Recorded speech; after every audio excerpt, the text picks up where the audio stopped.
The sun rises over the sea straits that gave Norway its name. This narrow passage was the cradle of the Vikings, masters of the sea and the wind, the last barbarians. Today, modern archaeology and science shed new light on where they came from and how they succeeded in dominating the seas and waterways of Europe.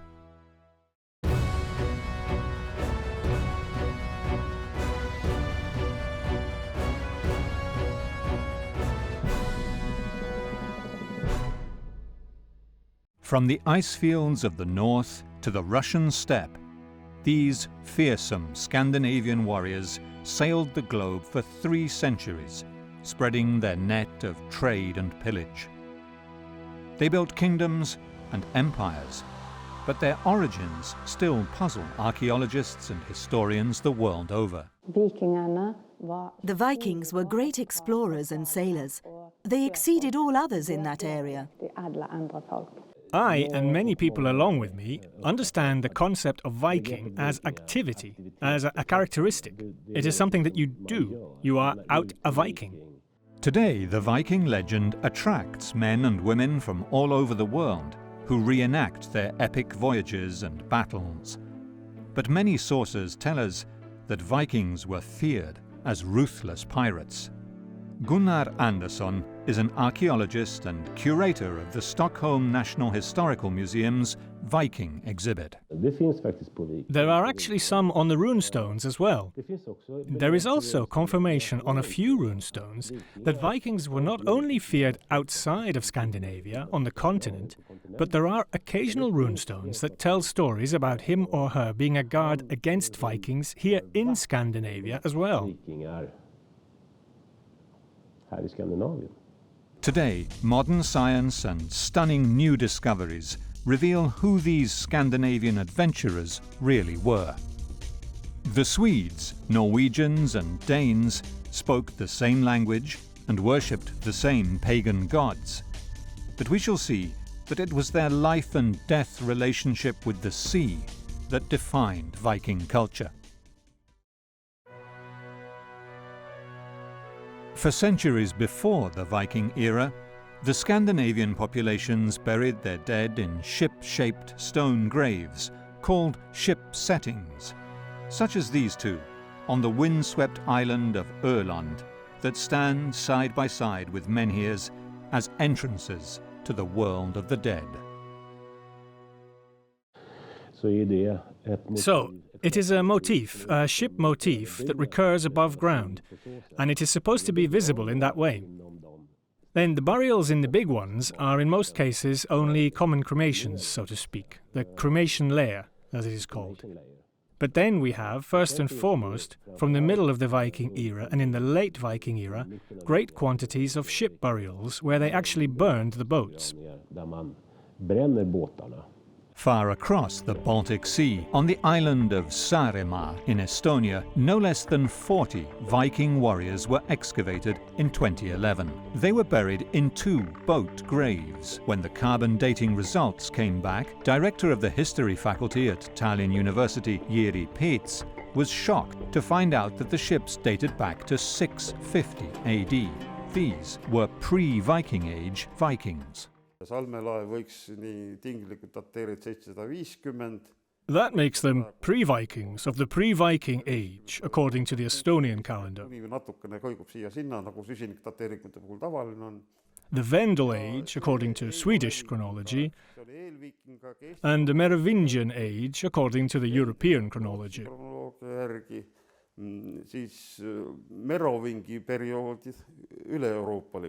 The bodies found in the Saaremaa ships had been hacked to death.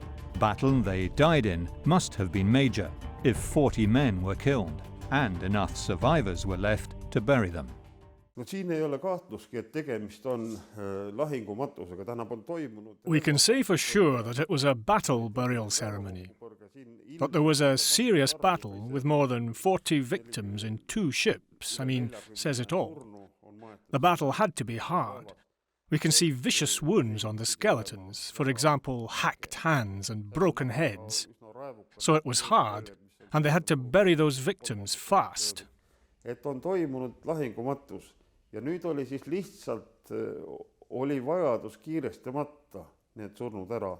The men who died on Saaremaa Island were buried with full military honours.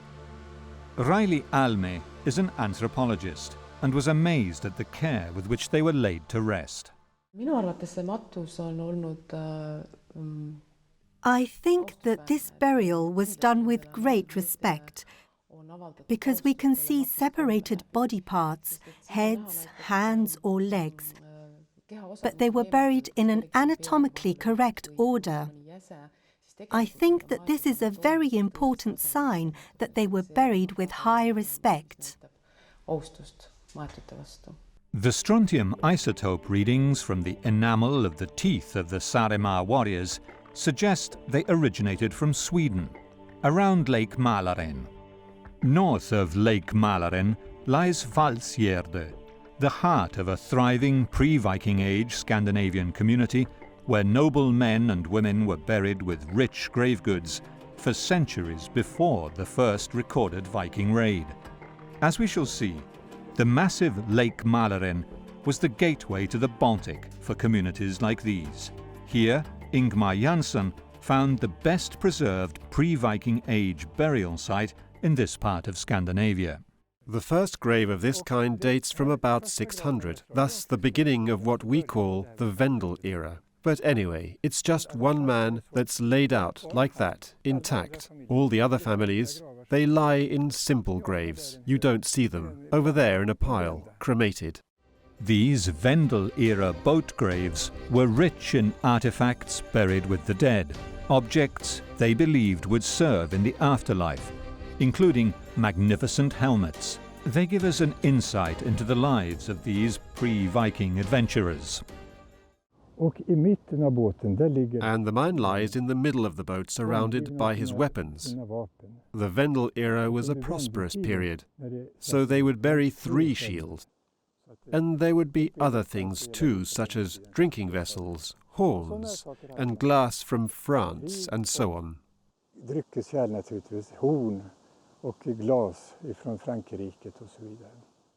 The Valsgärde cemetery shows how cremation and boat burial went together in the pre-Viking era. Noble women were buried with their typical oval brooches. There was a woman buried over there, in a 2-meter-high mound.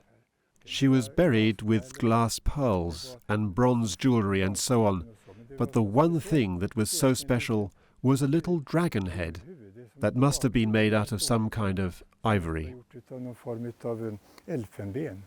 A woman was the owner of the finest ship grave ever found. It was uncovered in a burial mound at Oseberg, south of Oslo, and dates to the earliest part of the Viking Age. The ship now stands in the Oslo Viking Ship Museum, directed by Jan Bill. During the excavation, it became clear that even though there weren't 2 complete skeletons in the grave, it did contain the remains of 2 distinct individuals. It was also evident that they were probably female. This was confirmed by the osteological examinations, and they also confirmed that the remains were from an older and a younger woman.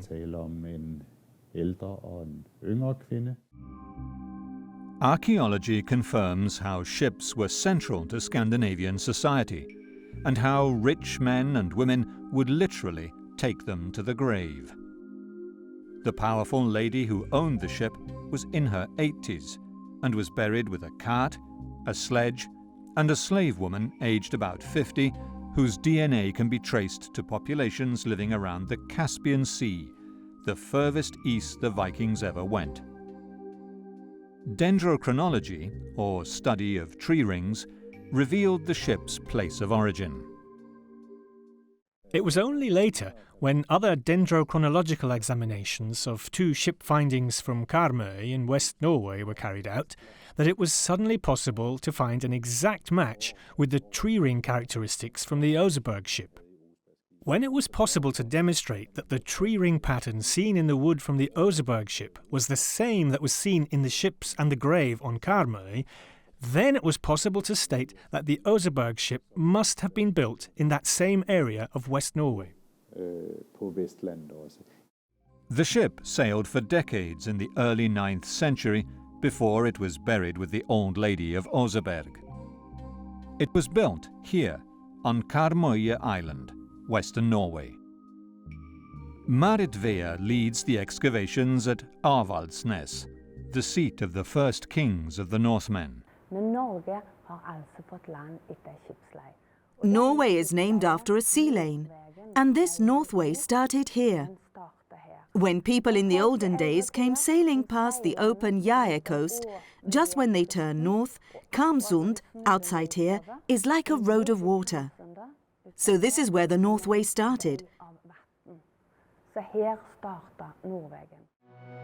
This is where the story of the first Viking raiders of the West started, the homeland of the terrifying predators of the sea. The story of the Vikings starts many centuries before the first recorded attack. The sea was the lifeblood of the Nordic communities that lived along these rocky shores of Karmøye Island in modern-day Norway. The Vikings here lived and died by their ships. The ship grave on its own is a manifestation, a communication with the gods in a way. It's almost like a theatrical play, where you are connecting with the gods. And it wasn't like they made these graves in a couple of days. There were a lot of rituals, and they stood open several months. We can see that on the logs that we found in the graves. The sagas, written in Iceland 2 centuries after the end of the Viking era, record stories passed on orally by Norse poets from one generation to the next. And they tell of the first kings of Avaldsnes. The last saga from Ovald's ancestry was the king at Avaldnes, Gjua. He travelled all the way to Siberia, which the Norse people called Bjarmeland. There he met a Mongolian princess of Siberian ancestry, and to ensure the whale hunt trade, he married her and brought her back to Avaldnes. And so there was a dark-skinned queen here on Avaldnes. Although for hundreds of kilometers northwards, Norwegian geography offers nothing but mountains and deep fjords, perfect for sheltering ships from the Atlantic gales, but hopeless for farming. Here, local chieftains found a profitable way of exploiting the rocky coastline by extorting a toll from rich merchants passing through.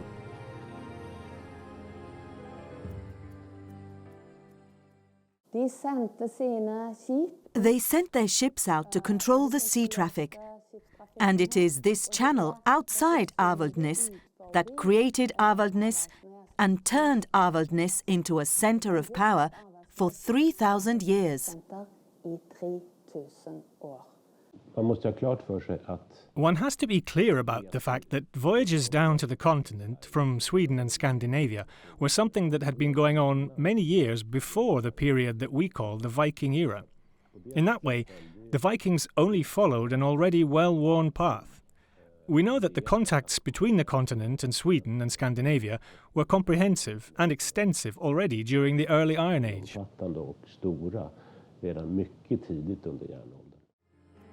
Evidence of ancient trade links with the east along Russia's rivers were found here on the shores of Lake Mälaren in Sweden, where archaeologists found this bronze Buddha dating back to 750 AD.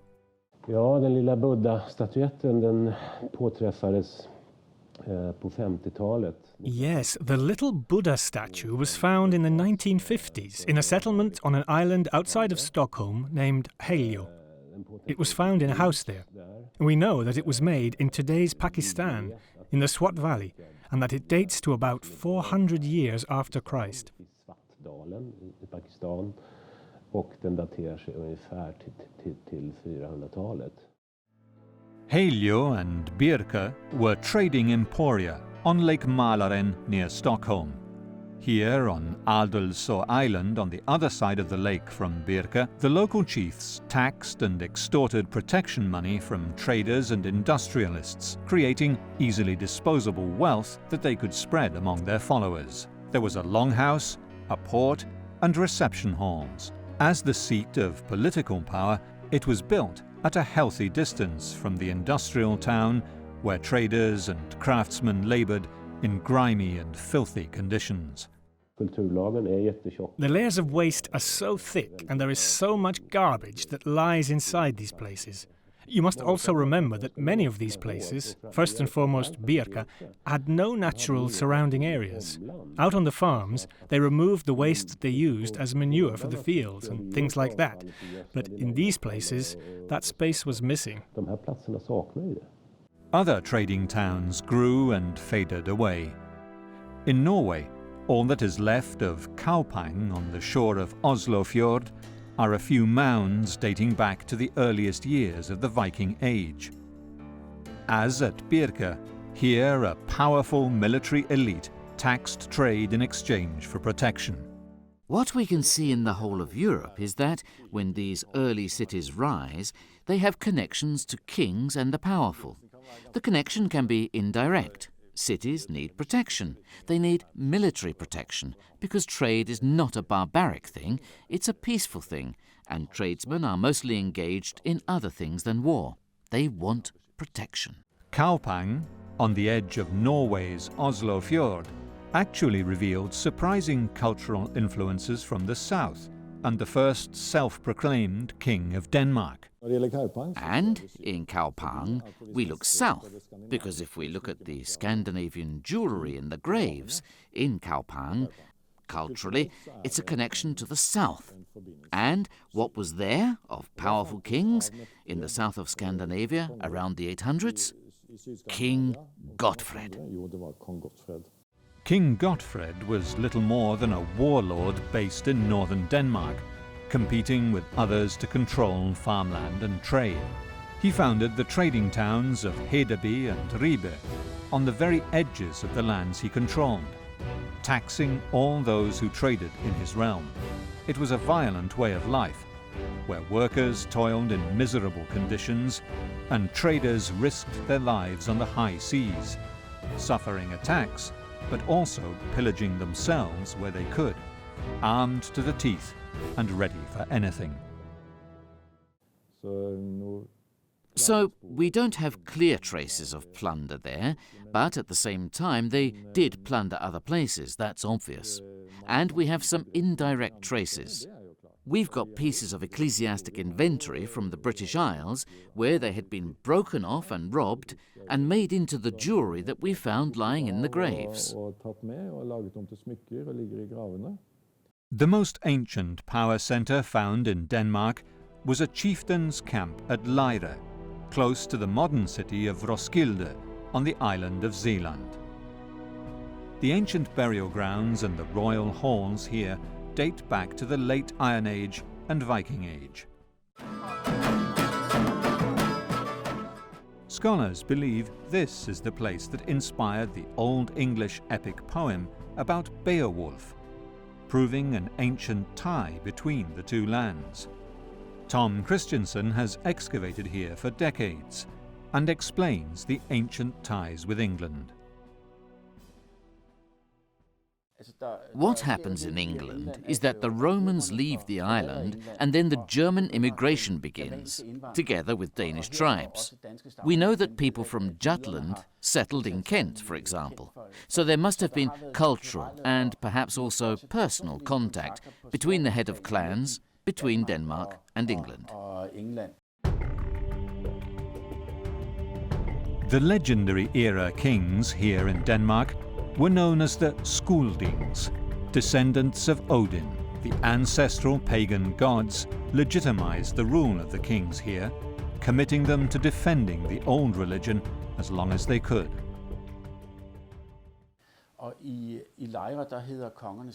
In Lejre, the kings were called Skuldunga.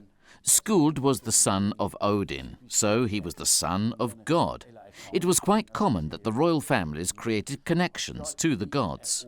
As a baby, Skuld was sent on a ship to the country of the Danes. So a ship arrived from nowhere with this baby on board. Relations with the gods were necessary to be able to call yourself king. You had to have a godly descendant. And afterwards, we have got these stories, the Purana sagas, about the genealogy of the kings that were here. If the origins of Viking culture have been lost in the mists of time, today archaeologists and scholars are shedding new light on the Dark Ages in Scandinavia. Today we know very little about early Scandinavian culture, but the extraordinary Viking sagas, written down 200 years after the end of the Viking Age, did record the legendary feats of Vikings as repeated in poems handed down orally generation after generation by court poets.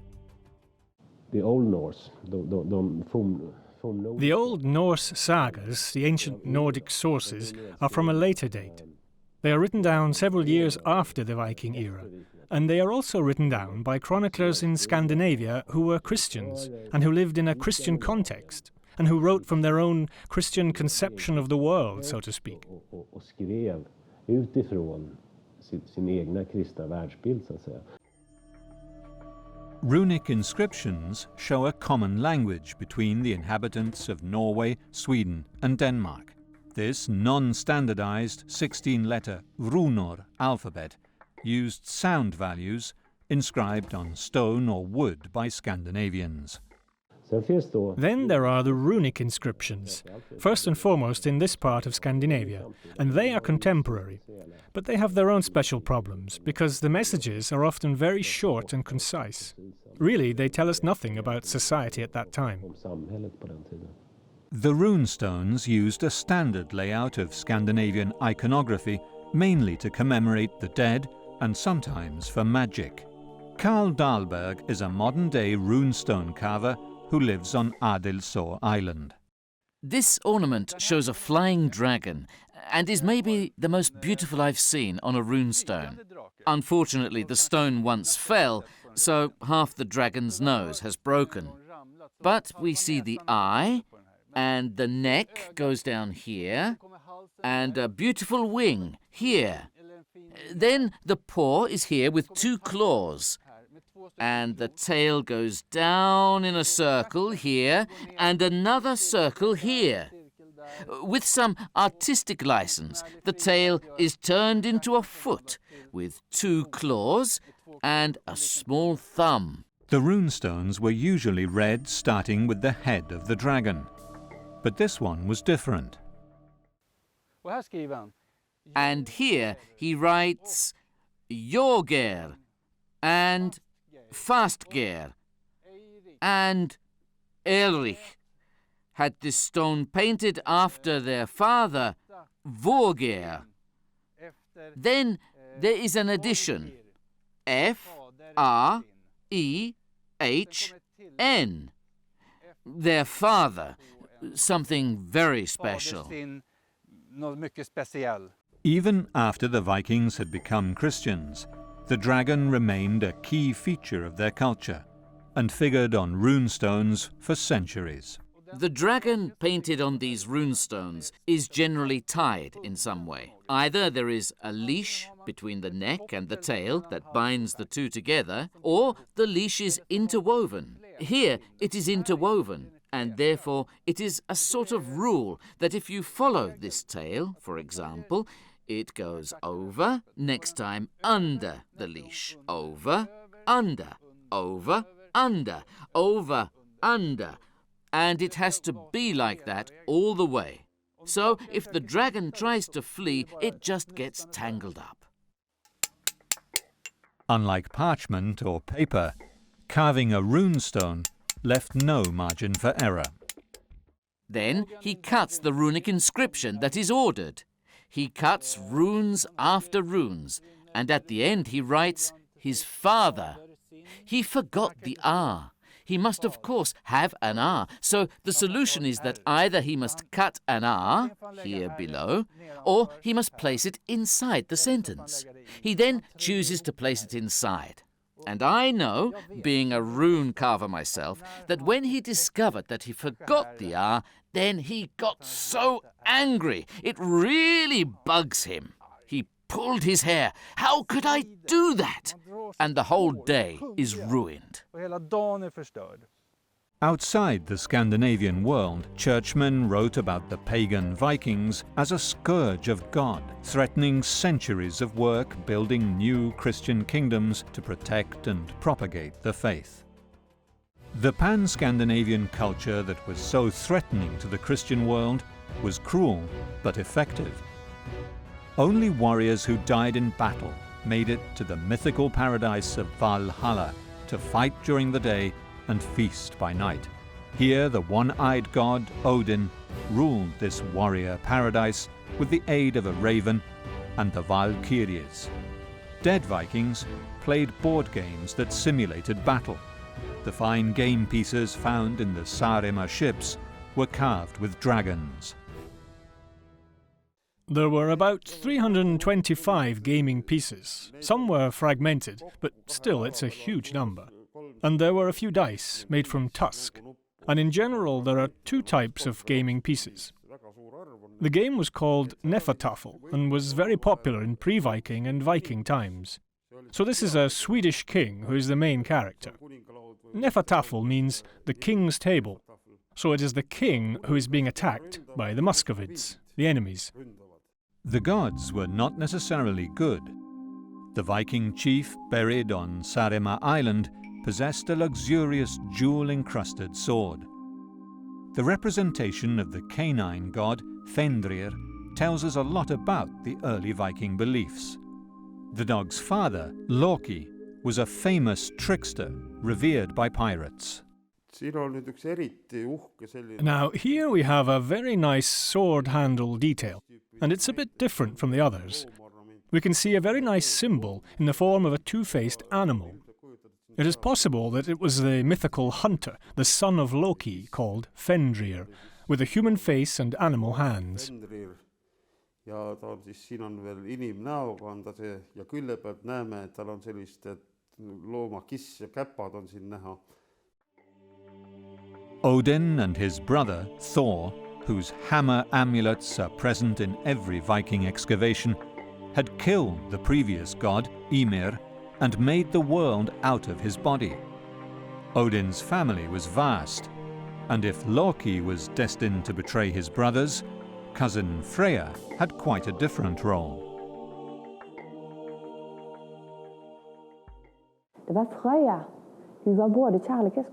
It was Freya, who was both the goddess of war and of love. And when there had been a battle, Freya was the first to come to the battlefield with her wagon drawn by big cats. And it was Freya who first got to pick out her half of the men who had fallen. Those that she didn't want went to Odin in Valhalla.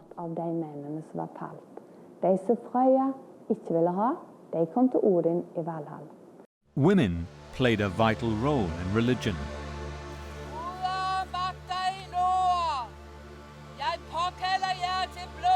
Here at the Lyra Land of Legends Experimental Centre in Denmark, a priestess shows how the gods and spirits would be summoned. There were female priests. They had the same status. There were volvas, for example, volvas that could see the future and the past. And it is said, in the Völuspá saga, that Odin himself goes to a volva and asks her to tell him about the past and the future.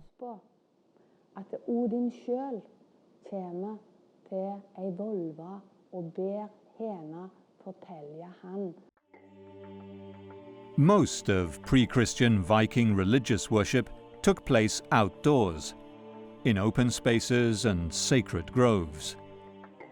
No temples remain, though the German cleric Adam of Bremen described one at Old Uppsala in modern-day Sweden as a large feasting hall. Ahmud al-Fatlan was a 10th century Arab traveller along the Volga River in modern-day Russia. Al-Fatlan tells us the Russian Vikings worshipped in open places, often in woodland or by springs. He describes an elaborate Viking funeral rite with the sacrifice of a slave girl and a ship burning. There were two forms of sacrifice, known as blot, one in which animals, objects, and at times humans were sacrificed to a god, and the remains would be thrown into peat bogs or springs, such as this one, recreated here at the experimental settlement at Lejre in Denmark. In another form of sacrifice, the participants ate the meat of the sacrificed animal in company, in a common building. All you see here is based on archaeological findings. For example, the horses have been recreated after we found a horse skull, the hoofs and the bones of the lower leg in a Danish bog. The rest was not found, so this is our interpretation. What may have happened is a feast to the gods, where the horse meat was eaten, and then they hung up the skin on a support with the hoofs dangling. At some point, the horse pelt and the support decomposed, and the remains fell down into the bog. The idea that a man or woman might be sacrificed to the gods to propitiate some divine intervention went back to the earliest times of Scandinavian history. We have the Tulland man, with a rope around his neck and a belt around his waist.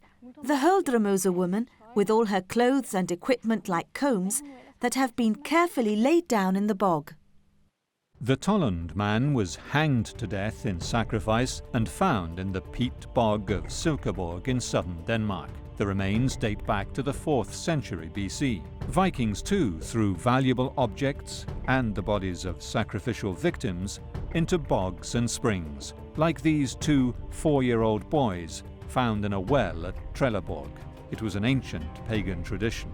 3 Christian clerics described human sacrifices. Among them, Tietmar of Meersburg wrote that every 9 years, humans and animals were sacrificed by the dozen at Lejre. When Tietmar describes the terrible and cruel things taking place in Lejre, blood sacrifices and the like, then you have to remember that this is a Christian's point of view of pagan traditions. Besides, this Tietmar was of noble family, and some of his relatives had been taken hostage by the Danish king, so he was personally involved and may not have been completely neutral in his presentation.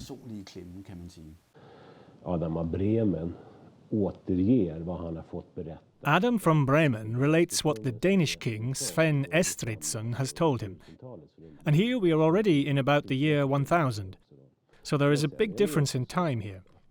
But there is also the fact that we know that different parts of Scandinavia performed different ceremonies, first and foremost regarding funerals and events like that. How extensive human sacrifice was is incredibly difficult to say, because then we must be able to define how these people came to lie in the grave, so to speak.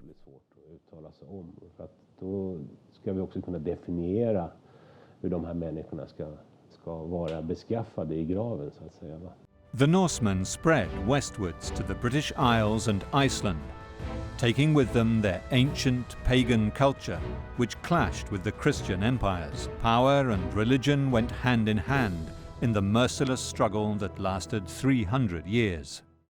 In Europe, the pagan Viking culture clashed violently with the expanding Christian world. But in Iceland, the settlers kept their traditions for centuries to come. Sacrifices were held in a room at the end of the larger longhouses that served as a shrine, and the banqueting hall was the place where the members of the community came to eat the flesh of the sacrificed animal. The Icelandic law books tell us that the richest farmer, the most powerful man in any one area, would also be the priest. The priests were also the speakers at the assembly of all free men, here at the Thingvellir, where Icelanders exercised their right to debate public issues, making Iceland the earliest modern democracy in the world. The typical Scandinavian home was called a longhouse. The northernmost of the Shetland Isles, Unst, has the highest concentration of longhouses in all of Britain and was a hub of Scandinavian expansion into the Atlantic. Shetland, and Unst in particular, is right in the middle of the Viking seaways.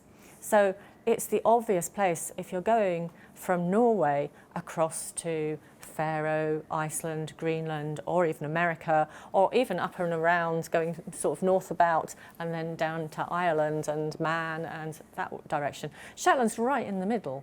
Here at Jarlshof in the Shetland Isles, there is evidence that the early Scandinavian settlers reused the houses built by the original Pictish people who inhabited the islands before they arrived. Initially, people came here trading, and that would have been the first contact, and the first contact would certainly have been on that level, and they would have been finding out what it was like in Shetland as a result of that.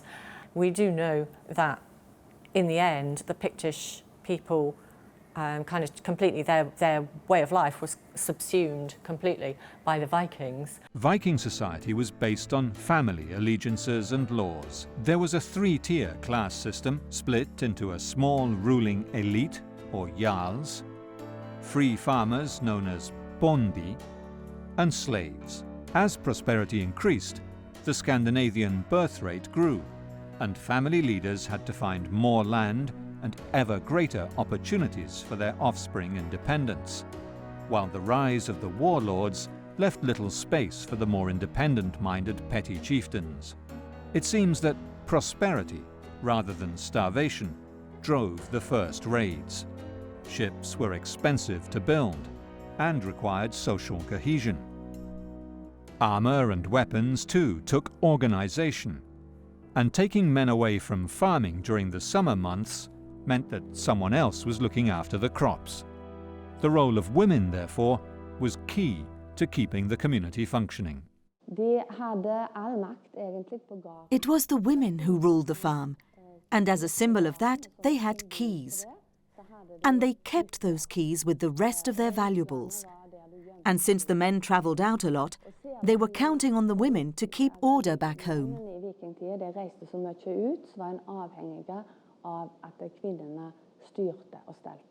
Women enjoyed greater political and economic rights than in the Christian world too, as the Lady of Oseberg demonstrates with her rich funeral goods and fine trading ship. When they held a meeting, the people went to those meetings. When they gathered in the small villages, the women also had the right to join. That means they had the right to vote. In 793, calamity struck the English kingdom of Northumbria. Raiders of unknown origin attacked the undefended monastery of Lindisfarne and took away everything of value. These men would soon be known as the Vikings, considered by Christians to be a scourge of God. But the Vikings had been raiding and dominating key points on trade routes as far away as Russia long before they officially entered the history books.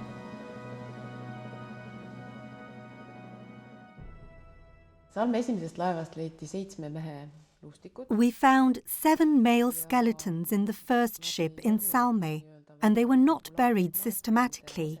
They were located in different places. And in the second ship, we found 33 or 34 human skeletons and fragments. And now we know that 10 of these have blade wounds, and 6 have multiple injuries.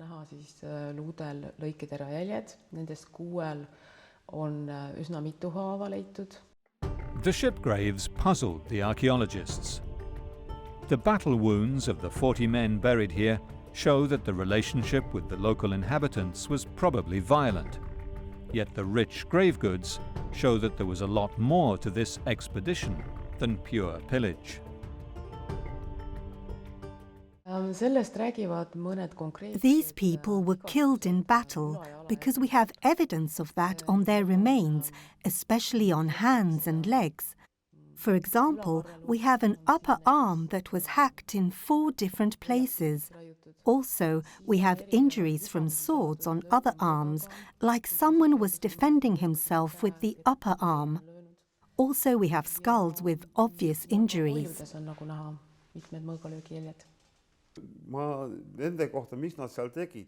I don't know what those people were doing there. They might even have been a wedding delegation, peaceful visitors, but we really don't know for sure what was the main reason for their being here. And it is very strange that there are so many luxury items, swords, gaming pieces, dogs, birds, and so on. Not typical battle ammunition.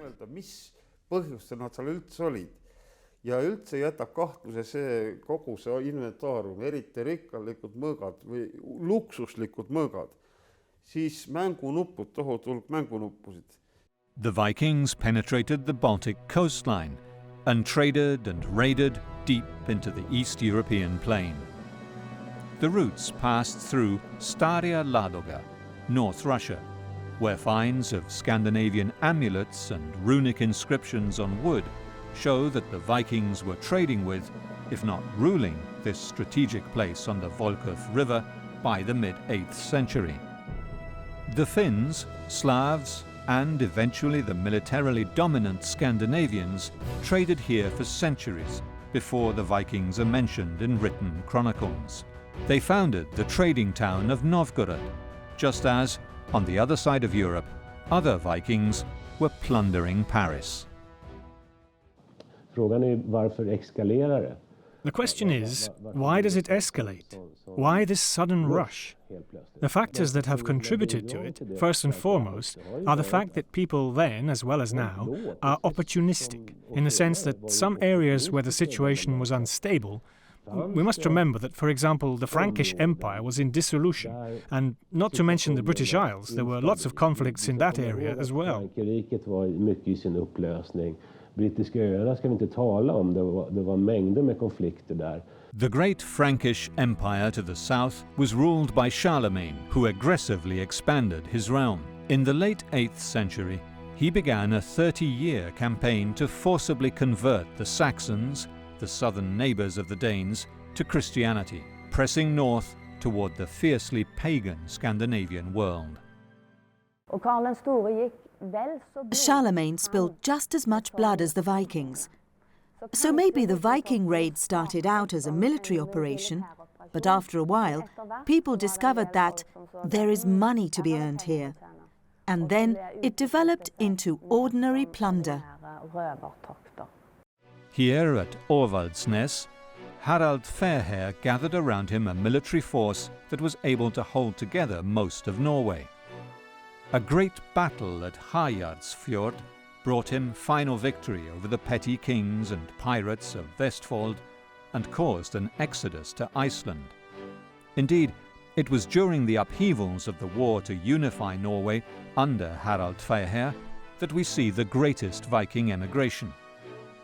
Between 846 and 865, the Vikings attacked both England and France often, taking advantage of the chaos that afflicted the great empire of Charlemagne.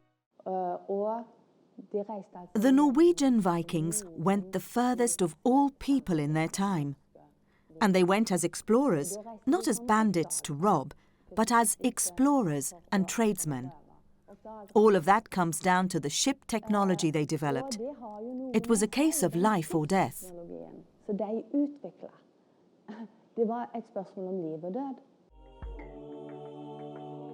The Baltic and North Seas facilitated the sense of pan-Scandinavian community.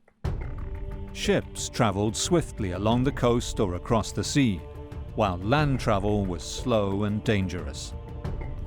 It is no surprise, therefore, that expansion into the rich plains of Russia or raiding up the rivers of prosperous England and France was an easier option than cutting the forests and farming the land of inland Sweden and Norway.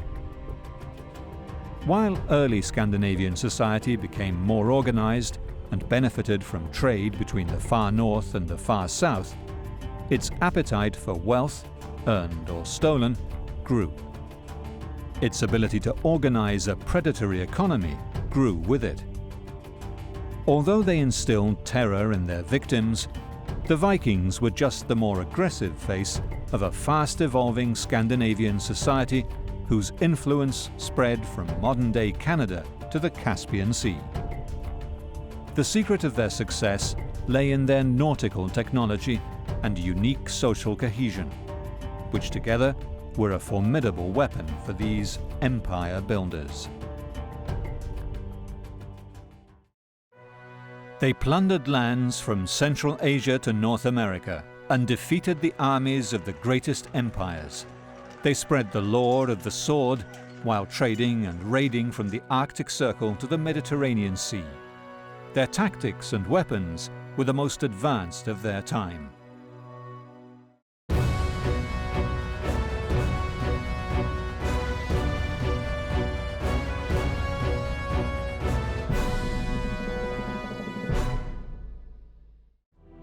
A castle now stands to defend this holy island of Lindisfarne in North England, but nothing barred the way of the very first recorded Viking raid on the 8th of June 793, in which the monks were murdered and the abbey pillaged.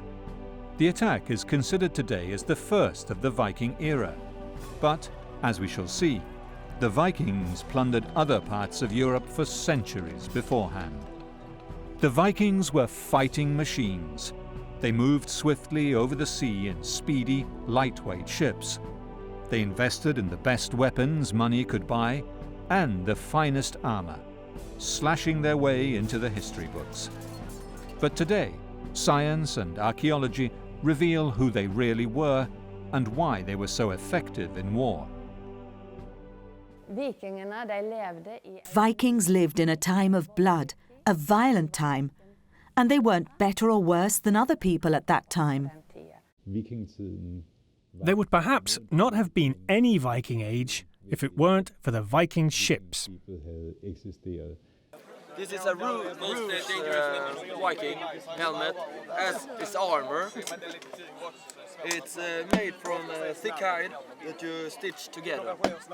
And this was the early stage of a, in shortest of word, bulletproof vest. The Vikings went into battle equipped to kill. Spears, swords, and axes to attack, armor, shields, and helmets to protect their bodies. Their secret weapon was the ship, which carried Nordic warriors all the way from their Scandinavian homes to lands of conquest, from modern-day Russia to the North Atlantic islands and the Americas.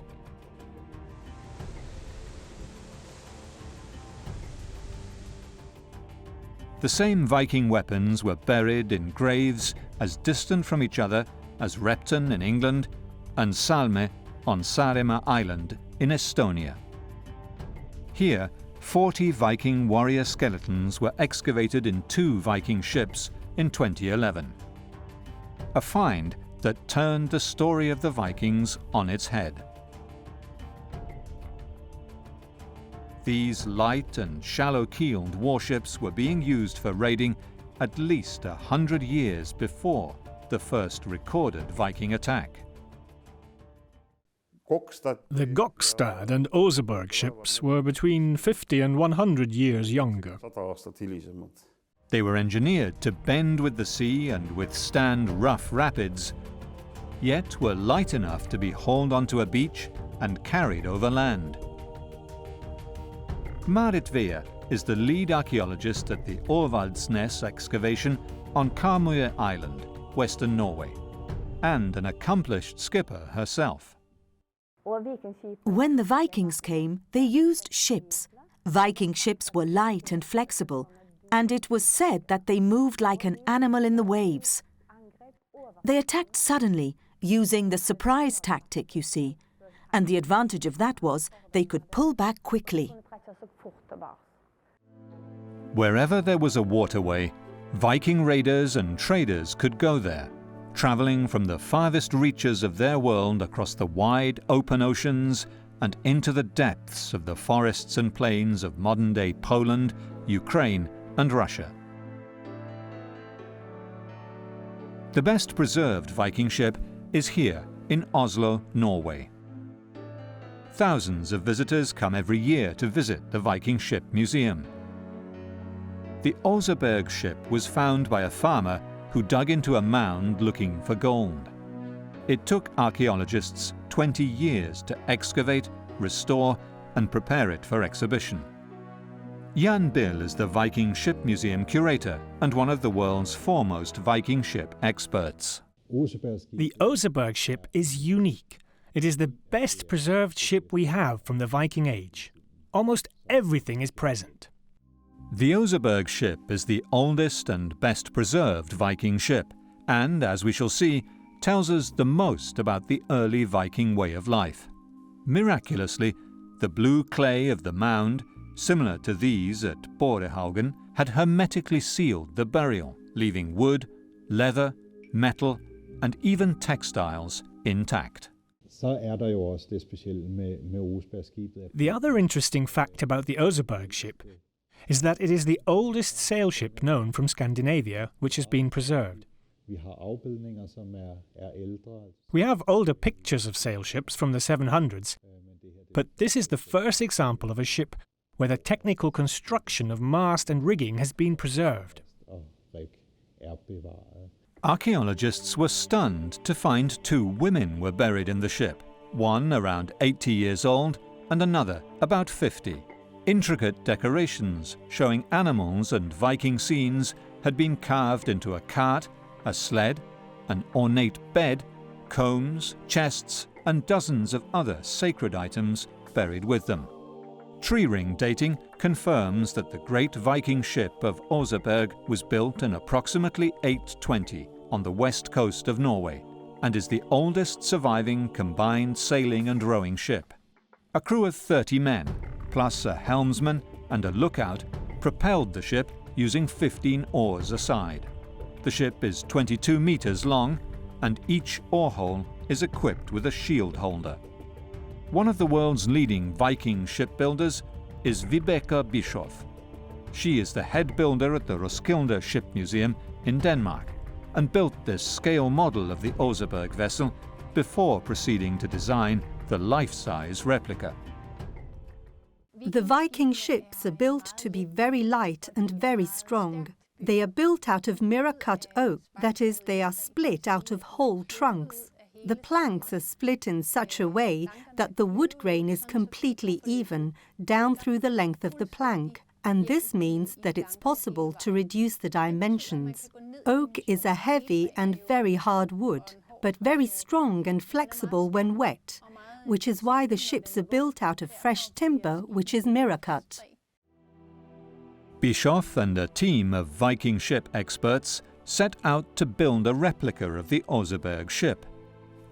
After several setbacks, including one replica sinking, she started the project again, and in 2010, artisans and scholars began using ancient methods and local materials to make the planks and reconstruct the Saga Oseberg over the course of 2 years, using the same wood-carving tools and techniques the Vikings employed to build the Oseberg ship 1,000 years before. The team rebuilding the Oseberg ship in Norway worked feverishly through 2 winters to finish the new replica ship. In the spring of 2012, the finishing touches were put on the Saga Oseberg. Finally, in June of the same year, an inauguration celebration was held before the entire Tønsberg community and Norwegian royalty, and the replica was launched with great fanfare from its building site at Tønsberg Harbour Promenade. As we shall see, the ship represented more than just a unique naval technology.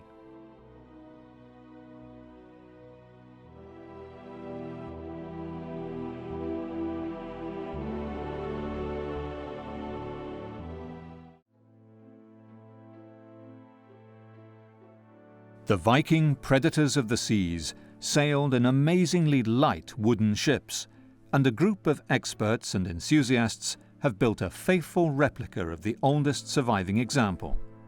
In Tønsberg, Norway, the crew and artisans who have worked so hard to build the replica Saga Oseberg have come to take her out for a sail in the Oslo fjord. I think they had the drawings in their minds. They felt the ship and knew how the ship would turn out. They knew what trees to look for when they went out in the woods and let the tree help form the boat. They had a lot of experience and long traditions. They were artists who knew their jobs and did it properly. De var kunstnere som kunne jobben sin og som gjorde den til fulle.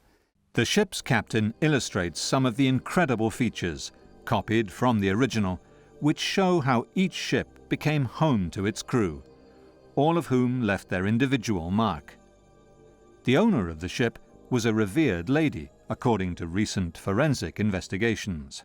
Det vi også kan se på kraniet, det at We are also able to see from the cranium that the woman suffered from an advanced stage of a disease that is not genetically transmitted, and which means that the frontal bone thickens on the inside.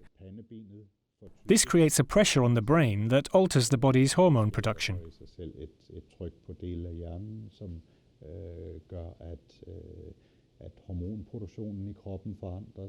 The Oseberg Viking lady mystified her followers.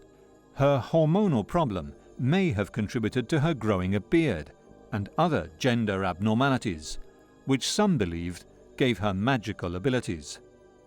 They carved her image on the ship. We believe it to be the owner of the boat. There were 2 women's corpses in the grave. One of them was a woman aged 80, 1.5 meters long, with a hunchback, so she was probably about 1.10 meters long walking. She had an illness that gave her a lot of facial hair and a deep voice. On the other side of the straits between Norway and Denmark is the Roskilde Ship Museum, which holds the largest collection of Viking ships ever found in a single archaeological area. The 5 ships salvaged from the bottom of the Roskilde Fjord at Skuldelev included not only a trading vessel, but also longships. Another 9 ships were uncovered while the museum was being built, including the largest warship ever found, at 36 meters long. The Danish ships here are built from oak, and the Oseberg ship is built exclusively out of oak. Some Norwegian archaeological finds are built from pine, but in between you may find other wood species like birch, alder and ash.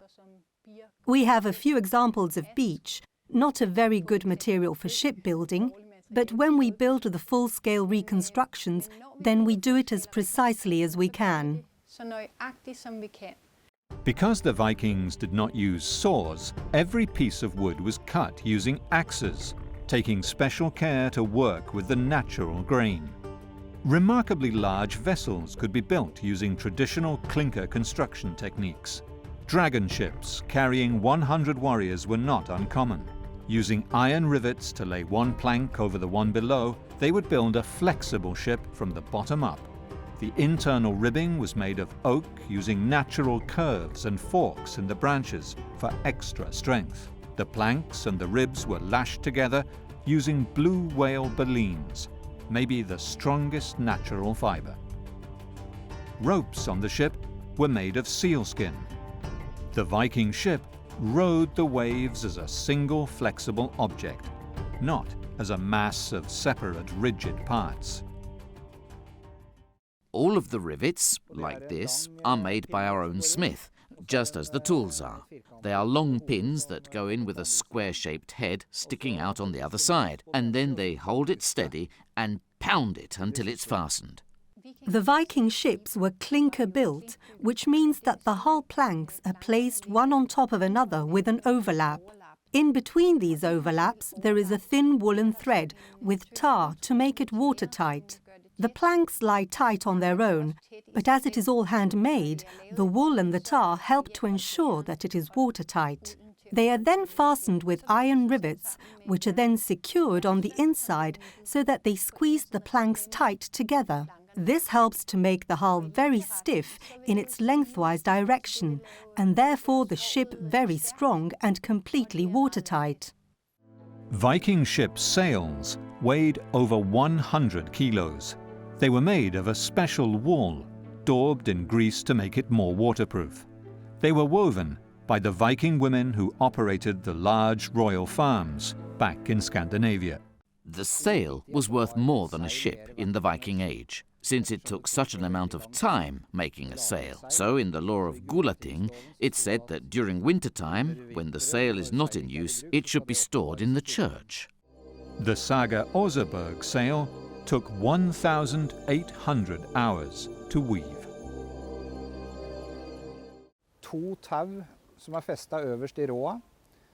When we look at the grave material from the Norwegian ships that we have, we can see that they are pretty wide and robust, and they used a sail. The Norwegian ships have got a length to beam ratio of 1:4, if we look at the grave material, and that has got to do with the sail, which is not supposed to go outside of the sides.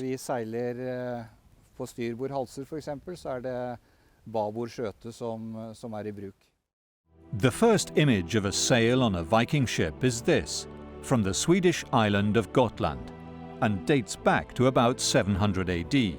But although the Swedes claim the patent, not everyone agrees.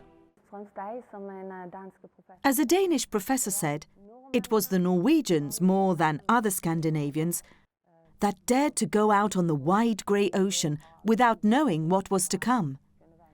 If they didn't have good ships, well, they died.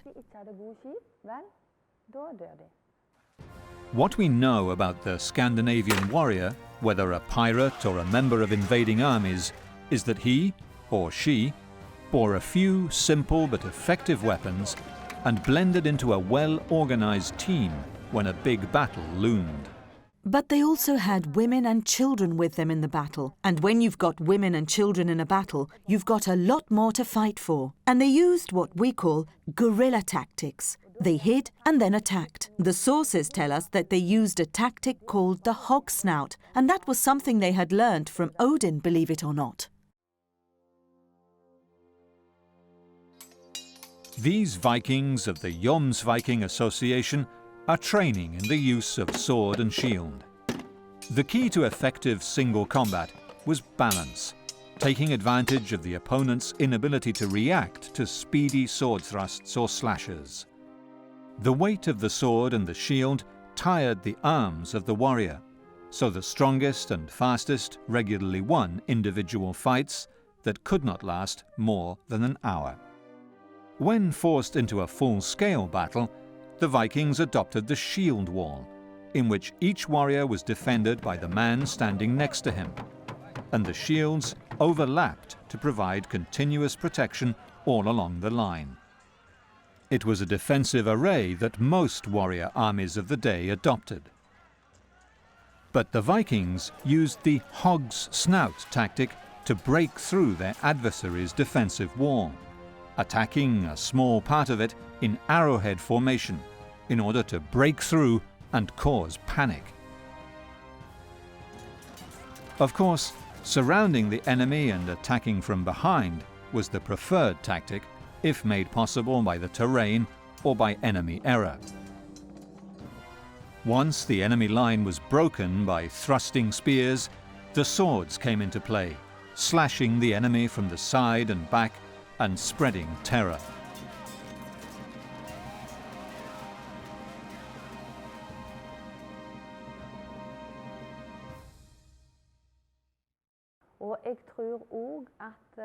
One never knew where they might turn up. They were heathens, and this in itself instilled terror. Sources tell us that they used scare tactics to spread fear and panic. And we hear from British sources that the Vikings were considered a punishment from God. And it's obvious that you get pretty helpless under those circumstances.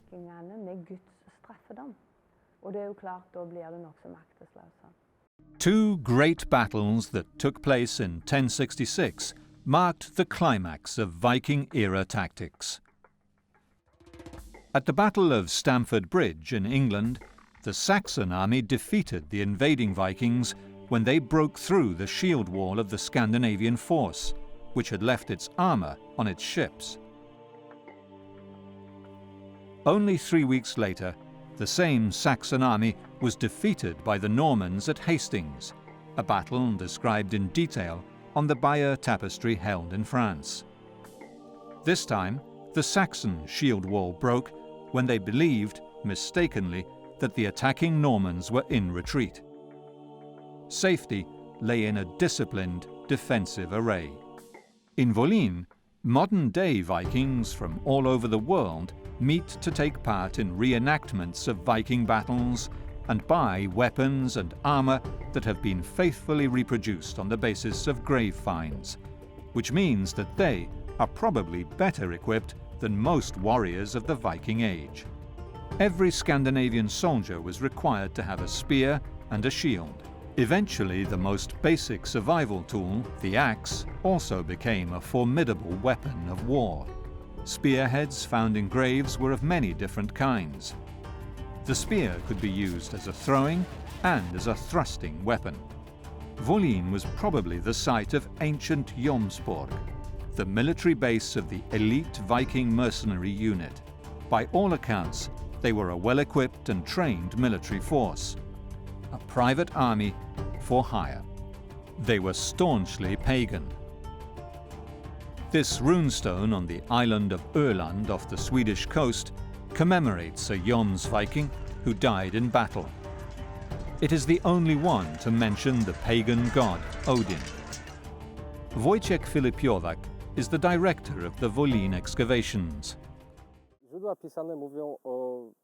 The written source says that Jomsborg was a huge city on the South Baltic Sea at that time and describes the events in this place at that time. So when we discover archaeological evidence of that kind of a big city, dating to the early medieval period, finding lots of artifacts of trade, export, crafts, etc., well, we have no doubts that this is that place.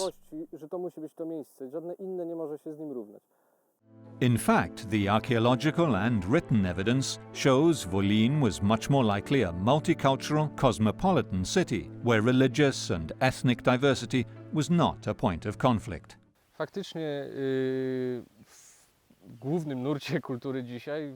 In our culture now, the popular image of the Vikings is unfortunate, with horned helmets, who were cruel people who only attacked others. But the truth is, they were not only pirates. They were also tradesmen, colonizers, and they were in every trade hub in the north of Europe, here as well. Probably they were a great people. Whether this was the legendary Jomsborg or not, Volyn was just one of the gateways into the immense riches of the Central European plain, via the wide rivers that cut from the Baltic to the Black Sea, where fearless adventurers could make their fortune and leave their cultural mark. The Vikings raided and traded all along the Baltic coast for centuries before they attacked England, and the Viking ships of Salme on Saaremaa Island in Estonia tell a tale of war and death. Riley Alme is an anthropologist who worked on the Saaremaa skeletons, all gathered together in little grey boxes. Her job is to work out how they died. I think that during battle he fell down. He was attacked from behind, and maybe he fall down. He was fighting probably because the cuts are in his right upper arm. But in my opinion, this upper arm or the hand was somehow fixed, because you cannot make the strokes like this, that they are in the same angle, more or less. And finally I found this calcaneus, one of the bones in the foot. I show you.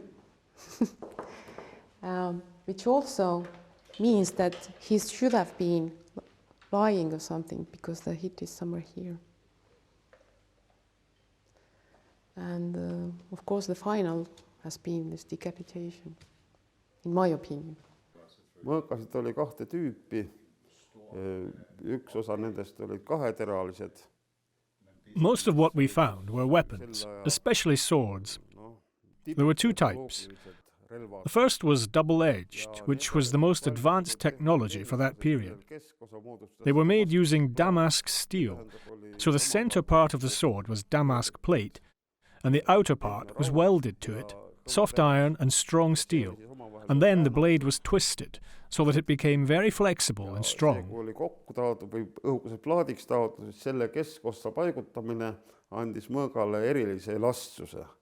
The Saaremaa Viking skeletons were buried with the finest ceremonial swords, a characteristic of the Viking graves for centuries to come. Only the richest weapons accompanied the warrior to Valhalla. Now, here we have a very nice sword handle detail, and it's a bit different from the others. We can see a very nice symbol in the form of a two-faced animal. It is possible that it was the mythical hunter, the son of Loki, called Fenrir, with a human face and animal hands.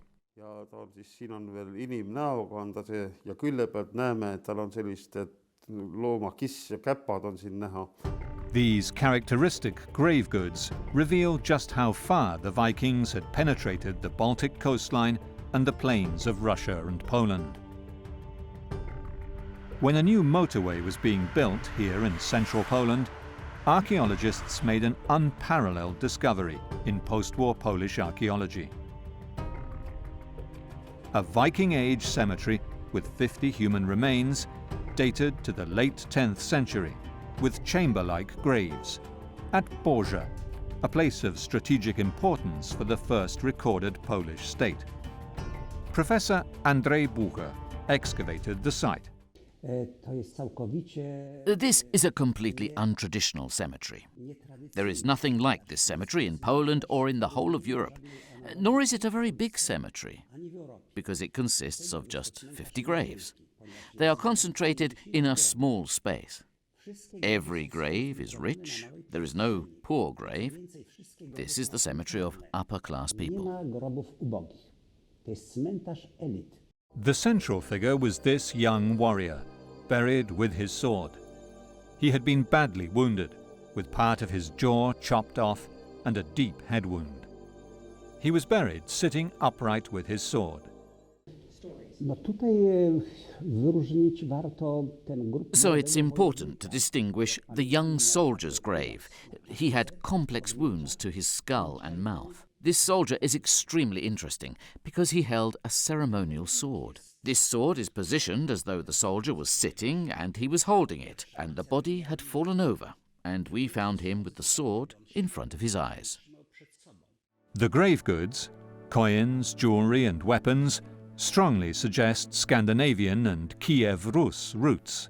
To confirm his suspicions, Professor Bucher had genetic testing done on the skeletons. The results show the father's side of the warrior's genes appear to have come from Scandinavia. He was not the only man buried with his weapon. In this grave, which we excavated, there were 4 items of warrior equipment. These were characteristic because they related to different territories. In one grave we have a Viking's landsacks, dated to the end of the 10th century and the beginning of the 11th century.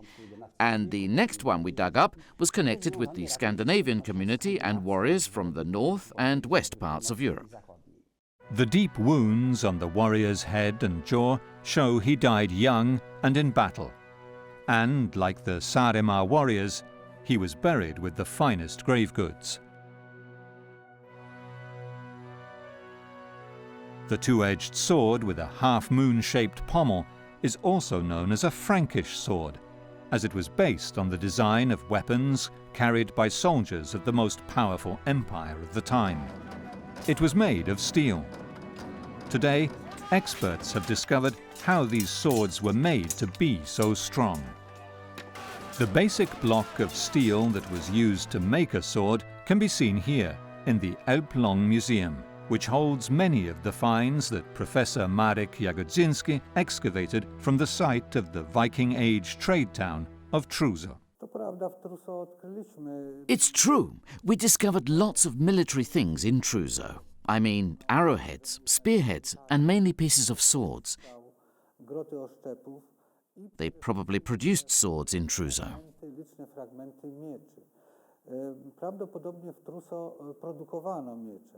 These blocks of steel were the basic starting point for a Viking sword. The iron ore was melted with carbon, either from charcoal, coal, or even burned bones. The ingots would then move on down the production line to the swordsmith, where they were heated and beaten into shape. They became like these swords held in the Stockholm Cultural History Museum, strong and often elaborately decorated, at times carved with individual names. Truso was an important place of trade and craftsmanship. Workshop remains were discovered, including smithery, jewellery, glazier, amber and horn workshops.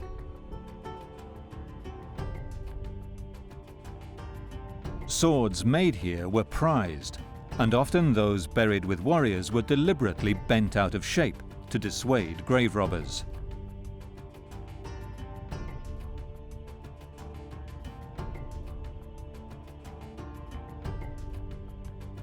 This Ulbert sword in the Novgorod Museum in Russia shows just how far travelled the rich Viking warriors were.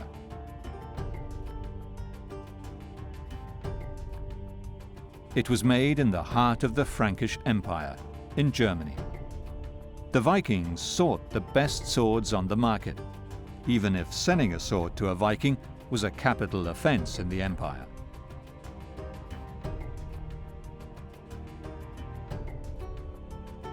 Dozens of Frankish swords have been found in Viking graves.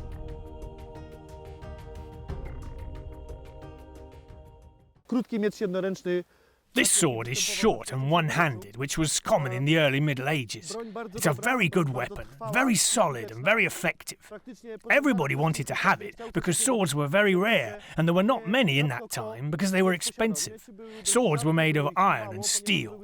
The sword had a very high impact force because when the tip of the sword hits the back of the enemy head, it imparted a weight of 1.5 to 2 tons per square centimetre. Pomiędzy 1,5 a 2 tony na centymetr kwadratowy.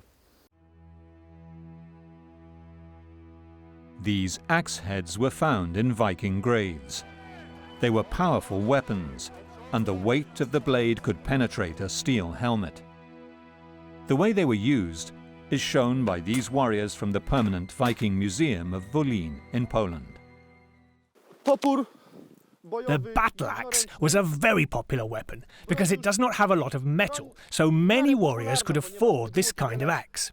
It was more effective also because it could pull back the shield of the opponent. Let me show you. Więc topór był w tym skuteczniejszy, można było również używać go do odginania przeciwnikowi tarczy. Możesz tu pokazać w ten sposób.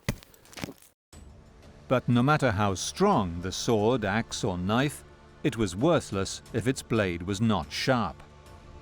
One of the most precious items often found in boat burials with Vikings were whetstones, used for sharpening their tools. The important thing was to have good weapons, sharp tools like knives and scythes to cut the grass. Everything that had a blade had to be sharp, otherwise it was a poor tool. The whetstone was important especially for the Vikings, who used a sword and knives.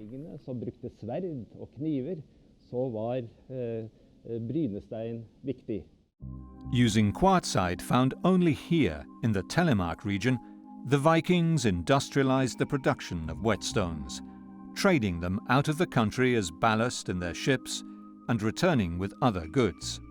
We know that the Vikings used the whetstones with other tools. They hung from the belt, and we've got examples of it. The whetstones were used and hung in the belt together with weapons, in special sheaths. Leather sheaths and skin sheaths, so that they always were ready to sharpen their weapons, make the weapons sharp.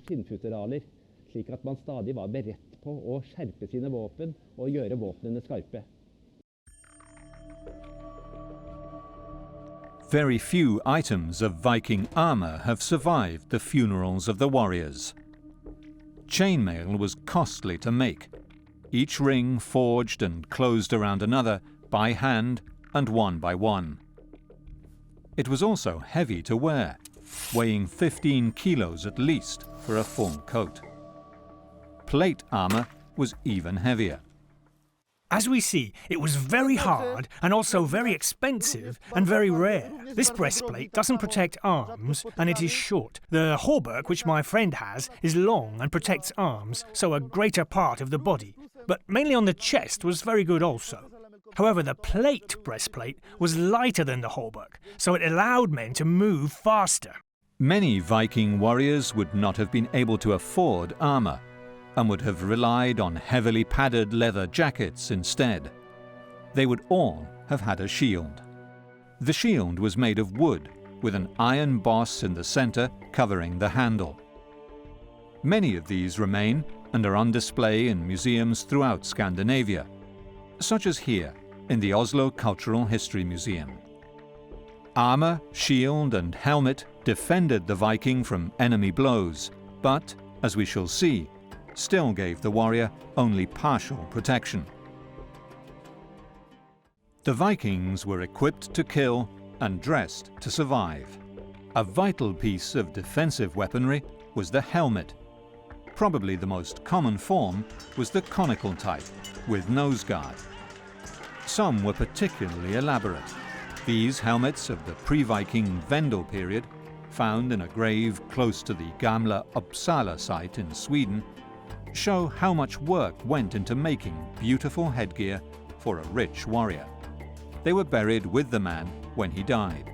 However, only one Viking-era helmet has been found in a Scandinavian grave, at Ringerike in Norway. The elaborate Vendel-era headgear seems to have been ceremonial only, while the Saaremaa Vikings were wearing no head protection whatsoever. This is actually quite classic wound coming from this direction. The second one is here, and if you turn the skull upside down, you can see there is a very clean cut on the left side of temporal bone. This also means that maybe this is decapitation. At this moment, then when they were attacked, this man, they definitely didn't use helmets, as you see. As the Viking warriors of today prepare for their next battle, the sheer cost of a Viking expedition becomes evident. The cohesion of Viking raiders and armies as a team was an effective weapon. As the early plundering parties became invading armies, their leaders could count on hundreds of determined and fearless warriors attracted by loot. But mounting such an expedition was costly. A ship or several ships had to be bought or made, and each soldier had to be promised sufficient loot to make the weeks away from the farm profitable. Vikings could become rich enough not only to buy their own weapons and armor, but also even to mount their own raids. When the raids became invasions, the English and Frankish states found that simply paying off the Vikings with land or money was easier than fighting them. In 845, the Vikings sailed up the Seine and attacked Paris, while on the other side of Europe they founded the first Russian kingdom. 20 years later, they invaded England and began settling, with York as their capital. In 885, they besieged Paris, and in 911 were given France's western coastline to rule over. On the other side of Europe, they controlled the rivers of Russia and captured Constantinople by carrying their ships overland. The investment in military technology paid off. Now, massive profits from the south flowed into Scandinavia, while new power bases were established in the west. The Arab chronicler Ahmud al-Fatlan encountered the Vikings of the Volga, known as Rus, in the 10th century, and described their pagan rituals and another frightening aspect of their culture. They were tattooed from head to foot.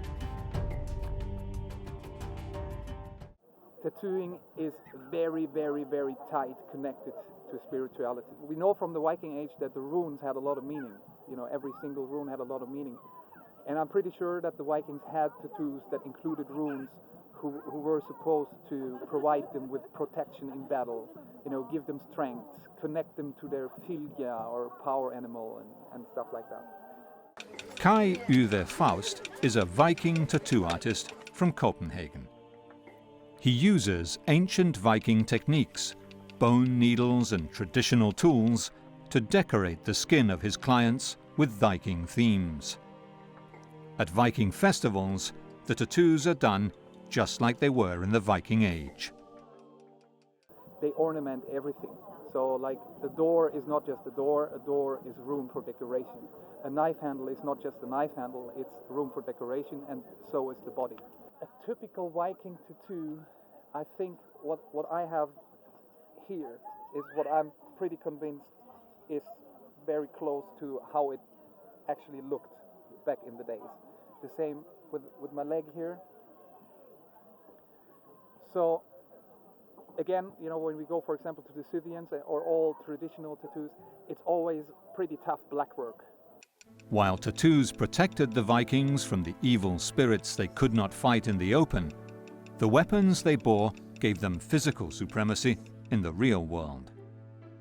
The Viking conquests from Russia to England reached their climax with the last great raid by descendants of these Scandinavian warriors.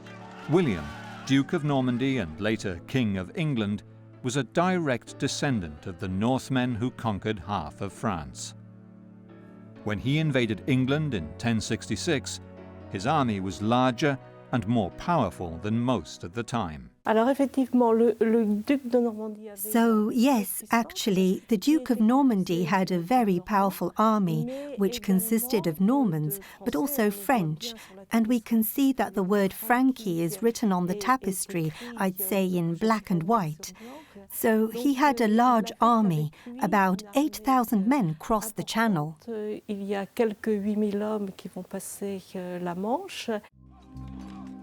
The Bayeux Tapestry was a celebration of the Norman invasion, which represented the ultimate stage of development of the Viking raid.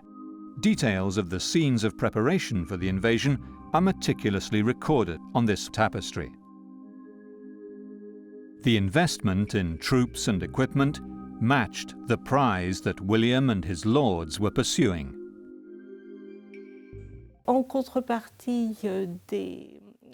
The lords who followed William to England made donations, and of course, in return, they expected booty and gifts of land that had been conquered.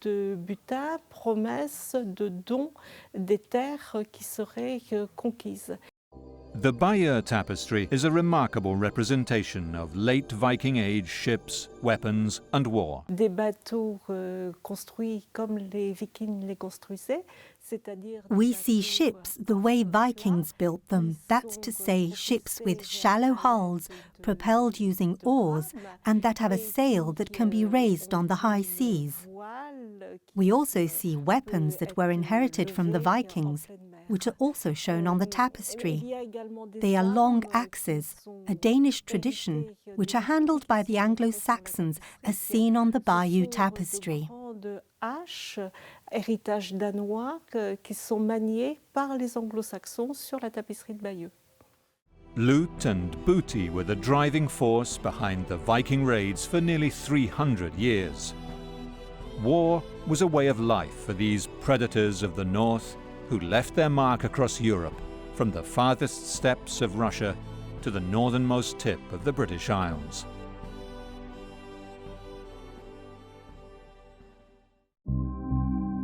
They came out of nowhere to plunder and murder, from the shores of Scotland to the Caspian Sea. Modern archaeology and science reveal for the first time the real driving forces behind the Viking raids from the Russian plains to the North Atlantic.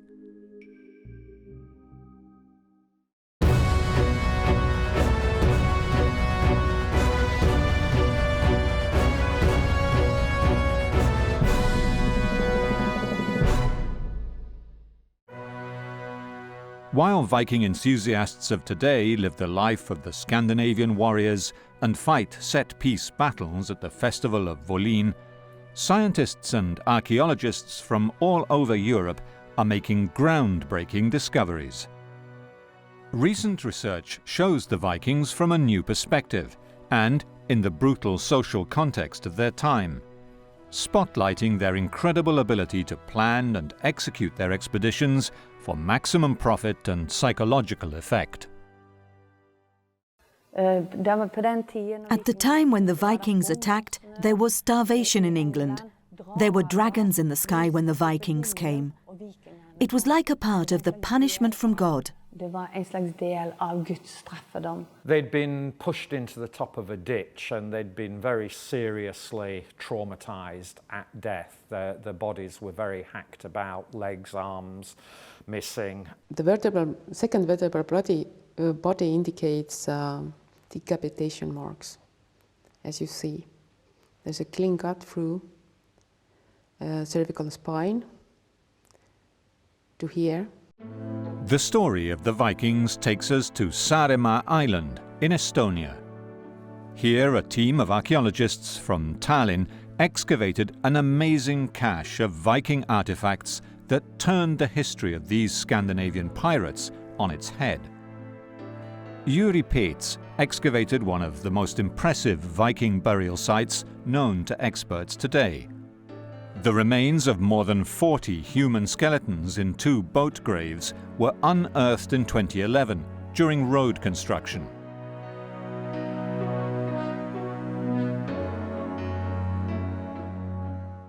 We can say for sure that it was a battle grave and that there was a sort of big battle. I mean, 40 bodies in 2 ships. That says it all. The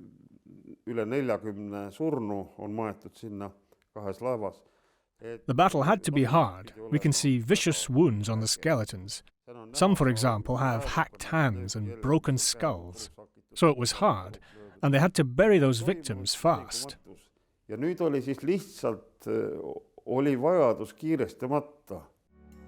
Tallinn researcher Riley Alme is studying bones of the Saaremaa warriors and how they died.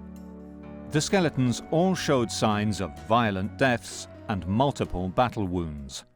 The upper arm is cut into 4 pieces. There are more than 4 cuts into the bone. The hand position or upper arm position could have been some like that because some of the strokes are in the same direction, in the same angle, and then the position has changed. When the team from Tallinn applied modern dating techniques to the skeletons, they were shocked by what they found.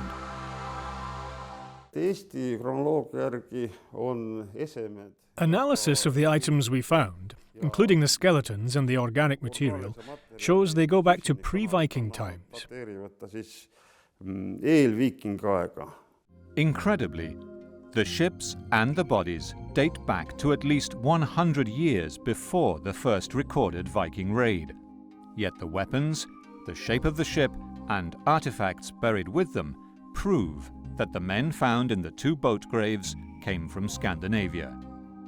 These 40 bodies show that Vikings were raiding at least a century earlier than scholars previously believed.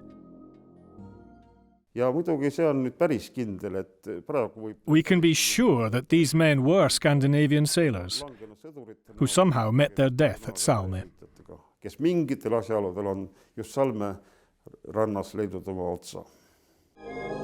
As we shall see, the Viking Age was one of incredible brutality, and the ferocious battle that raged on the beach of Saaremaa must have been major if 40 warriors were hacked to pieces and then respectfully buried by their comrades. I think that during battle he fell down. He was attacked from behind, and maybe he fall down. He was fighting probably because the cuts are in his right upper arm. But in my opinion, this upper arm or the hand was somehow fixed because you cannot make the strokes like this, that they are in the same angle, more or less. And finally I found this calcaneus, one of the bones in the foot. I show you. Which also means that he should have been lying or something, because the hit is somewhere here. And of course the final has been this decapitation, in my opinion. Archaeological evidence in Russia confirms that Vikings raided, but also traded, along the great rivers of Eastern Europe at least as early as the mid-8th century. Adrian Salin is a researcher in early Russian history at St. Petersburg University, Russia.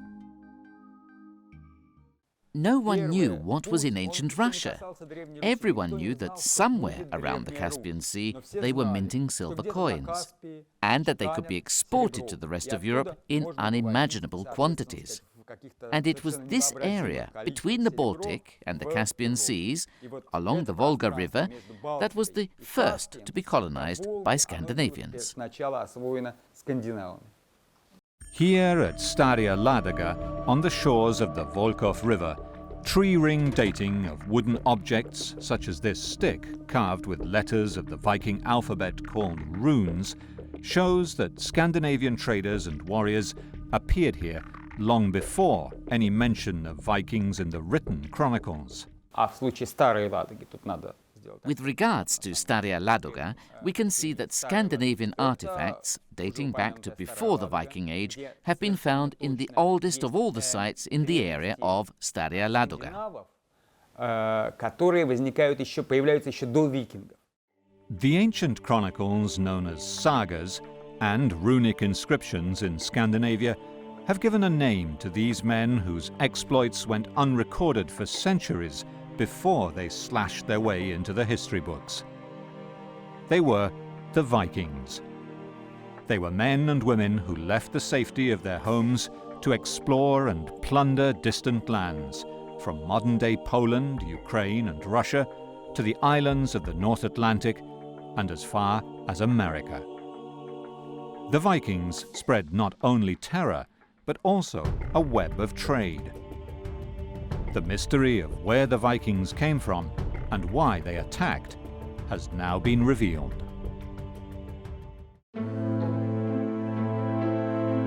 Scandinavian warriors had begun plundering coastlines of the Baltic Sea and Atlantic Ocean early in the 7th century. By the end of the 8th century, they had occupied the northernmost of the British Isles, plundered Scotland, and dispossessed the indigenous population, the Picts, whose monuments still stand on Orkney today. Well, I'm sure initially people came here trading, and that would have been the first contact, and the first contact would certainly have been on that level, and they would have been finding out what it was like in Shetland as a result of that. However, and you get objects appearing in the Pictish context showing that kind of link. The degree to which it did or didn't become aggressive, we don't really know. Here at Jarlshof on Shetland, the way the Vikings reused Pictish dwellings is clearly visible. What happened to the locals remains a mystery. Sometime in the 8th century, warriors from Norway came here and the Pictish culture disappeared. The term Viking really only applies to the very first settlers who were in that initial exploratory, possibly raiding phase, which maybe in Shetland perhaps only lasted as much as a generation. I don't think it's as black and white as either you were a raider and a pirate, or you were a farmer and had your own industry or soapstone industry or whatever it was that you did. I'm sure that all these roles were mixed up together and it's not clear-cut. The Vikings probably used hit-and-run tactics to raid coastal and riverside communities in Scotland and Ireland for decades, before they attacked a monastery in northern England, where they found more gold than they could imagine. But they did not come for plunder alone. A titanic struggle was underway, pitting the Christian empire of Charlemagne against the last pagans of Europe. The holy island of Lindisfarne is cut off from land during high tides. Today, tourists flock here for the seabirds. Monks first came here because it was isolated. In the distance, the Northumbrian castle of Bamborough was close enough for the holy men to exert religious influence and receive protection. No one expected the vicious attack of the 8th of June, 793. Chronicler Alcuin of York commented, "Behold, the church of St. Cuthbert, spattered with the blood of the priests of God, despoiled of all its ornaments. A place more venerable than all in Britain is given as a prey to pagan peoples." Alcuin of York, however, was far away in Aachen, the capital city of the greatest empire of Europe, ruled by Charlemagne, champion of the Christians. Charlemagne's drive northwards and the 30-year-long forcible conversion of the Saxons to Christianity brought his empire to the very edges of pagan Denmark. Inevitably, Christian chroniclers were the sworn enemies of the pagan Vikings. But, according to Marit Vea, the lead archaeologist at the Royal Palace at Aurvaldsnes, Norway, the pagans may have been reacting to Christian atrocities. At that time, Charlemagne was conquering territory after territory in Europe. And Charlemagne's war, well, his culture minister was Alcuin. He had been to Lindisfarne Monastery, for instance. The first attack known to us was at Lindisfarne Monastery. So one theory is that the raid was a response to Charlemagne's aggression.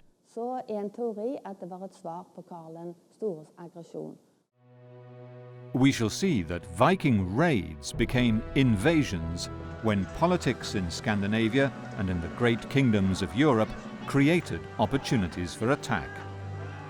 The raids were planned to strike when the enemy was weakest and the potential for plunder the greatest.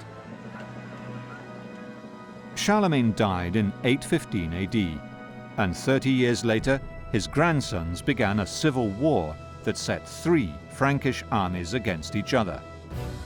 The opportunity to attack and pillage into the heart of the empire was too great to be missed. The great river Seine flows into the English Channel and leads all the way to Paris. In 841, Danish Viking Asgeir sailed up it with 13 ships, less than 1,000 men, and burned down the city of Rouen. He went on up the river to the magnificent monastery of Jumièges, where he ransomed the monks. The Vikings stayed for the winter and ravaged the countryside the next year too. In 845, the city of Paris itself was looted by a certain Ragnar. The Viking raids continued for the next 30 years. The Vikings avoided facing the Franks in battle, but more often they were paid either to leave or to fight each other, or serve as mercenaries. They were also given land in the northern Netherlands and in the Rhine estuary in exchange for their military services. Il ne faut pas négliger les violences. We can't ignore the shock and the violence, but nor can we see the relations between the Scandinavians and the Franks and other peoples as only this. There were also other types of relationship, including trade relations, as well as other relations such as discussions, negotiations, exchanges.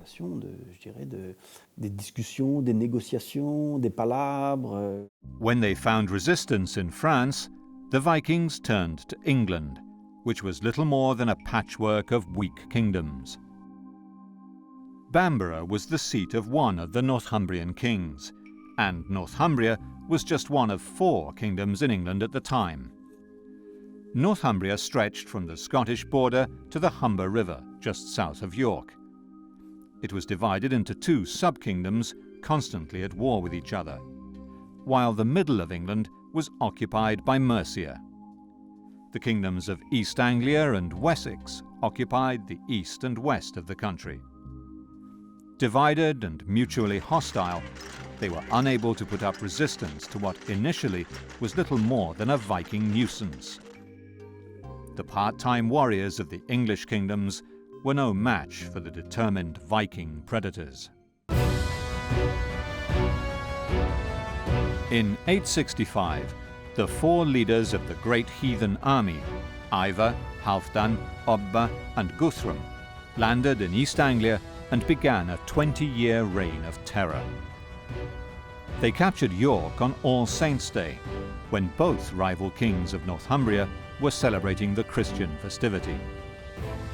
They practiced the blood eagle torture on one of the kings after killing the other in battle, and marched on to conquer the rest of England. York became a Viking capital for a century, but what the history books tell us isn't always backed up by archaeology, says Peter Connolly, the director of the excavations in the Hungate quarter of the city.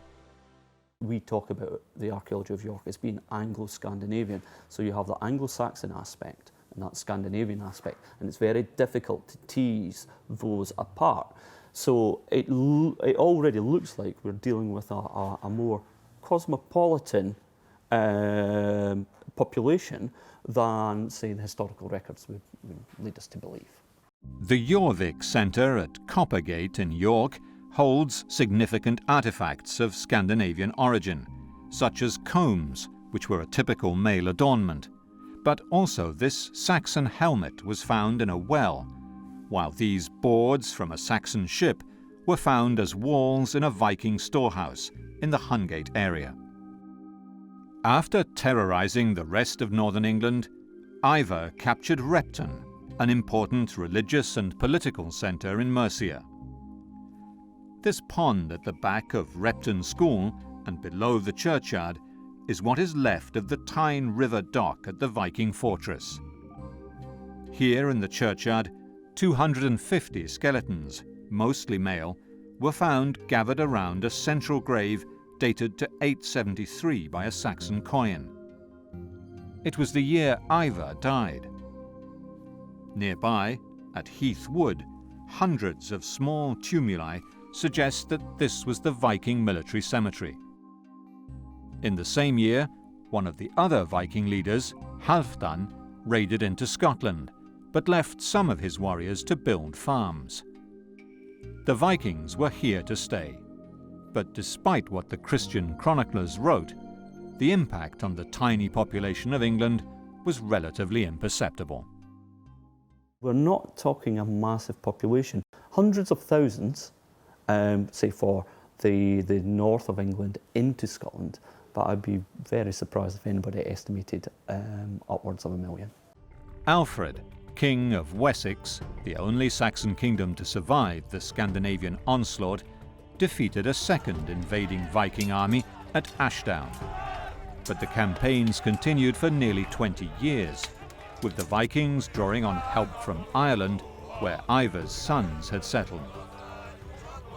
The great heathen army campaigned tirelessly and almost successfully until the last surviving leader, Guthrum, was defeated by Alfred in 878 and signed a pact to be baptized. A vast area of England that came to be known as Danelaw would be ruled by Vikings in York. The peace did not last, however, as Viking bands from France and Ireland also joined in the fray in the following years. As we shall see, events in Norway and Denmark continued to influence the patterns of raiding. Alfred's military reforms left Wessex better equipped to fight the raiders. He instituted the first standing army in England and a series of fortress towns known as burhs, where the rural population could seek refuge when under attack. England's renewed administrative efficiency assured the loyalty of the local population. The many glances across to Anglo-Saxon England is because of its well-advanced taxation system. And there are ways of levering people out of the land, and that obviously comes with the fact that you get this trickle-down effect from the central power, we call it a king, to the way that land is given out. That benefaction buys loyalty.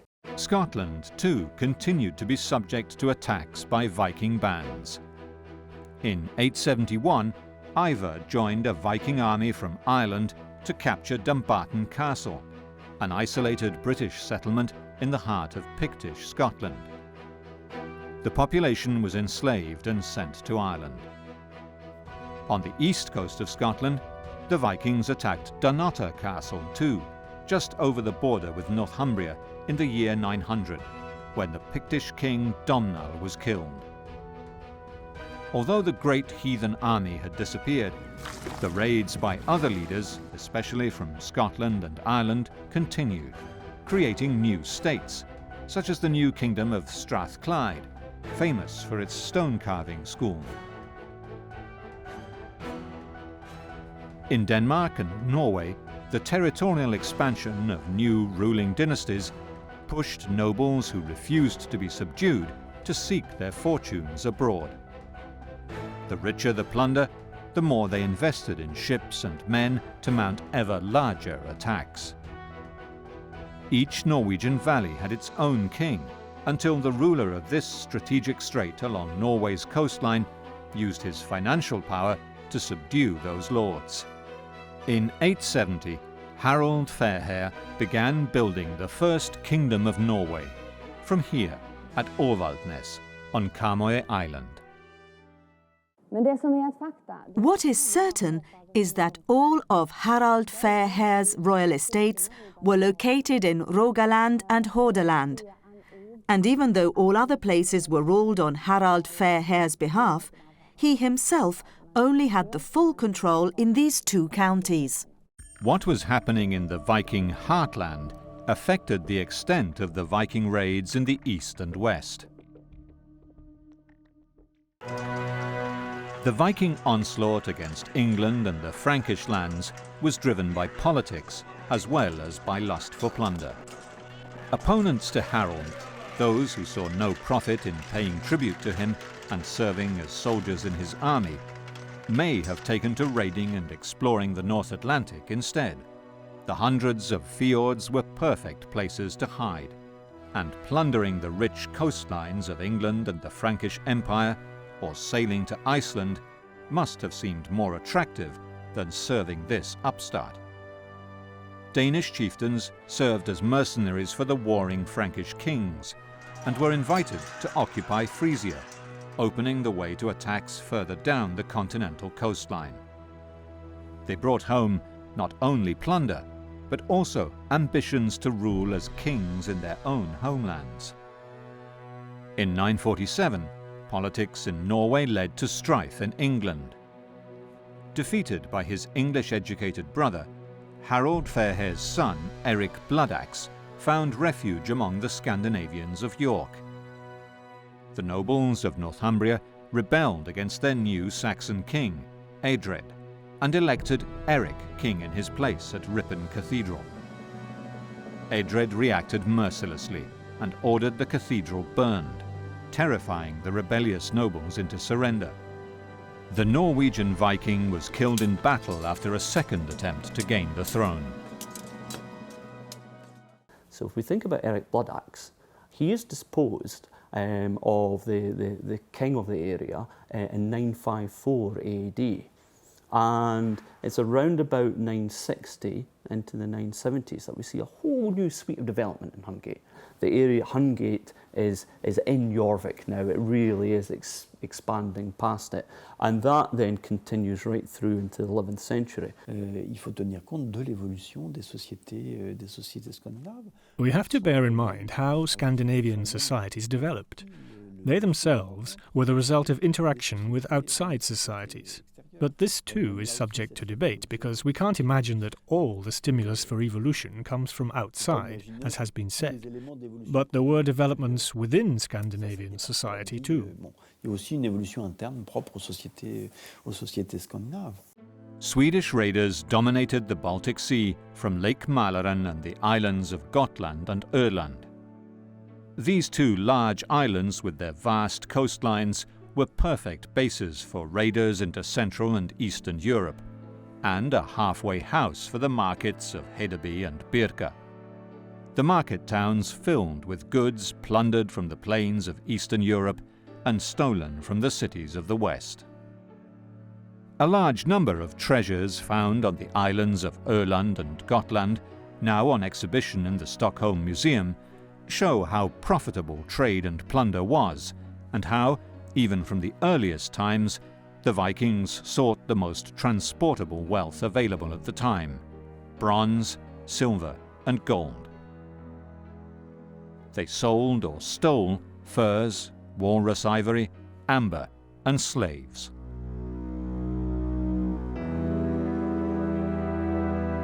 The Vikings had been raiding and trading along the rivers of Central and Eastern Europe for centuries before their first raid was recorded in the West.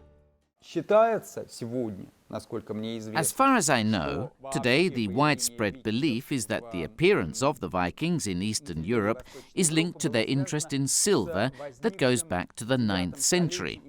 Between the 800s and 900s, so in the 9th century, several million silver dirhams were exported from the Caspian Sea area. There were no distinctions between raiders and traders. One day they were plundering farmsteads and churches, the next selling those same goods at markets. One such trader was a certain Norwegian seafarer, Othera, who disclosed to King Alfred of England what the trade routes of the Viking explorers and warriors were. He described a trip to the very north of Norway and round into the Arctic Sea, and down again in search of walrus tusks and seal skins. He described the market town of Kaupang in Norway and the trade routes into the Baltic Sea. Another explorer, Wulfstan of Hedeby, reported where the Vikings exchanged their goods for such wealth. The travels of Wulfstan prove the extent of the Viking web of trade between West and East. Among the places Wulfstan visited was the great city of Truso, whose remains Marek Jagodziński found 20 years ago while riding his bike home. W Truso, jak wspomniałem, Truso założone zostało na pograniczu. As I said, Truso was set up by the Scandinavian newcomers on the frontier with Baltic peoples and Slavs. The objects which we found in Truso are mainly Scandinavian, but we have ceramics, I mean clay pots, from Western Slavs, and also pots made by Baltic people, I mean Prus people. Zachodniosłowiańskie I również naczynia bałtyckie, powiedzmy pruskie. The Viking warlords dominated this Baltic trading place, turning it into a military base to supply traders and warriors on their expeditions deep into Eastern and Southern Europe. Alongside articles of daily use, Marek Jagodziński found a large quantity of swords. Truso was a hub of the Viking web of trade and pillage. Moim zdaniem nastąpiła wówczas pewna globalizacja. In my opinion, we see a sort of globalization. We find the same crafts, the same Arab coins, the same weights everywhere, from Britain to North Russia. So there was some kind of unification, and this unification was fostered by trade and craft. I to ujednolicenie związane właśnie z handlem i rzemiosłem. Here in Truso, local craftsmen worked amber, made combs, swords, jewelry, tools and weights. Slaves worked in production processes and as labor in the port. The trading emporia stretched all along the Baltic coast, from present-day Rostock to the Neva River, where St. Petersburg stands today. The Slavic peoples who inhabited this vast area lived in simple villages and used slash-and-burn agricultural techniques. They were easily dominated by the predatory Vikings. On the other hand, there is a widespread belief that the largest portion of goods exported from Eastern Europe to the Caspian Sea with the aid of the Scandinavians were slaves. It is even said that in the 10th century, the Arabian slave markets were full of slaves from Eastern Europe. The Vikings turned their military outposts into market towns, where traders paid them for protection. The Scandinavians forged new trade links between East and West. In 841, while in France the Northmen were burning down Rouen, a Scandinavian warrior, Rurik, and his two brothers founded the Kingdom of Novgorod. They were invited by the Slavic tribes of present-day Russia to give them peace and protection. The finds here, at Rurikovo Gorodište, just upstream from Novgorod, show a significant Scandinavian presence. The Viking artifacts that have been found in the Novgorod area are connected both to trade and warfare. We find not only weapons, but also scales and silver in the Scandinavian graves, which suggests that the dead person was a trader.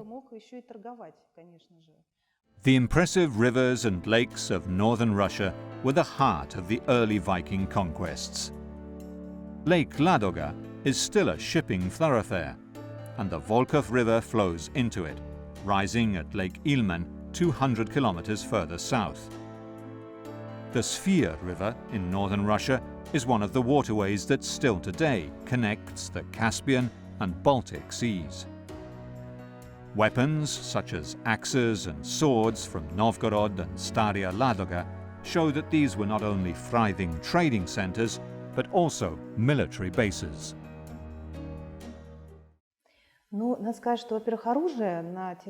We have to say that very few Scandinavian weapons have been found in the Novgorod area, while objects to do with trade and everyday life have been found in great quantities.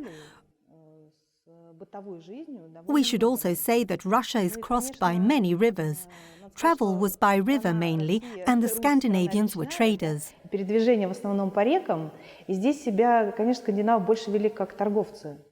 50 years after the first recorded raid against Lindisfarne, Vikings had penetrated the Eastern European river system as far as the Black Sea. Rurik's successor, Eirik, moved his headquarters down the Dnieper and seized the town of Kiev. In 907, he captured Constantinople by dragging his ships around the sea defences. In 911, in the same year the Vikings gained Normandy as their new home in France, Eirik struck a trade deal with the Byzantine Empire, turning Kiev into the capital city of a great ruling dynasty. Part of the deal was to provide mercenaries to the emperor as his own personal bodyguard, known as the Varangian Guard. By now, half of England and much of France was ruled by the Vikings, but this was not the end of the Viking raids. Iceland sits halfway across the North Atlantic Ocean, the most dangerous sea for Vikings to cross. And yet, by accident or by design, Scandinavians landed here already in 840 AD. Later, political upheaval at home led to an exodus of refugees who opposed the rule of Harald Fairhair.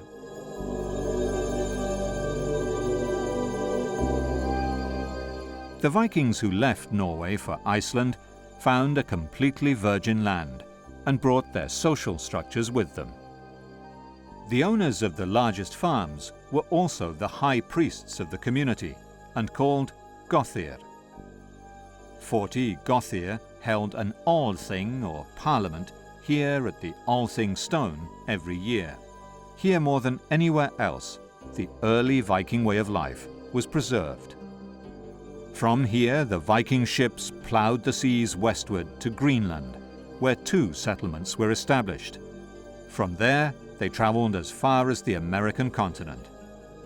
For the first time, around the year 1000, the travels to the land known as Vinland was recorded by a monk who sailed with the explorer Leif Erikson.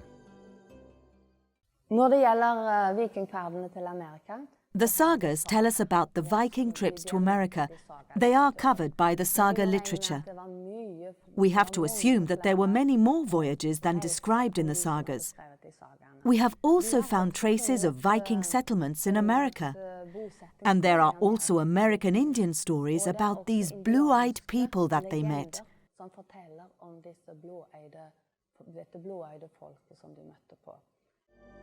The settlements on the American continent lasted only a few years, while the mini-ice age of the 13th century onwards led to the decline of the Greenland settlements too. In Europe, the violent Viking age was reaching its climax. In Europe, the Viking invaders struck fear even more than a century after the Great Raids. The first millennium AD was a time of widespread violence. In 2012, 18 skeletons were found in the grounds of St John's College, Oxford. Scholars immediately associated the find with the 1002 St Brice's Day massacre, when the King of England ordered all of the Danes in his kingdom murdered. The task of identifying who these men were fell to Mark Pollard of the Forensic Archaeology Department. We first radiocarbon dated a selection of them, and for various reasons the radiocarbon age wasn't exactly what we would have expected to be 1002 AD, but there are reasons that that might be the case. So we then began to look at the carbon and nitrogen isotopes in the bone collagen, which is an indicator of diet. And we also looked at the strontium and oxygen isotopes in the dental enamel from the teeth, because that gives you some indication of where those individuals grew up. The skeletons from Oxford suffered a similar fate to another group found near the seaside town of Weymouth. Were they Vikings? Yeah, we matched them with the Vikings that had been recovered from Weymouth. They're roughly contemporary from the radiocarbon dates, and other people had done strontium and oxygen in their teeth, and they found the same pattern that we found, not from the south of England. And actually on the diagram they're moving in a direction which suggests both an older geology, which is consistent with possibly Scandinavia, and also a colder climate, which is also consistent with Scandinavia. While strontium isotope techniques suggested the victims were not from the south of England, possibly from Danelaw therefore, other marks hinted at their true identity. Several of the skeletons showed healed wounds which may plausibly have come from blade wounds. And so I think, you know, in a group of 16 to 25-year-old males, if they're carrying healed blade wounds, then the chances are they've been in combat conflict before. So I think they're not sort of a group of people who were farmers and just sort of happened to be passing by. I think they are either professionals, mercenaries, or raiders of some description.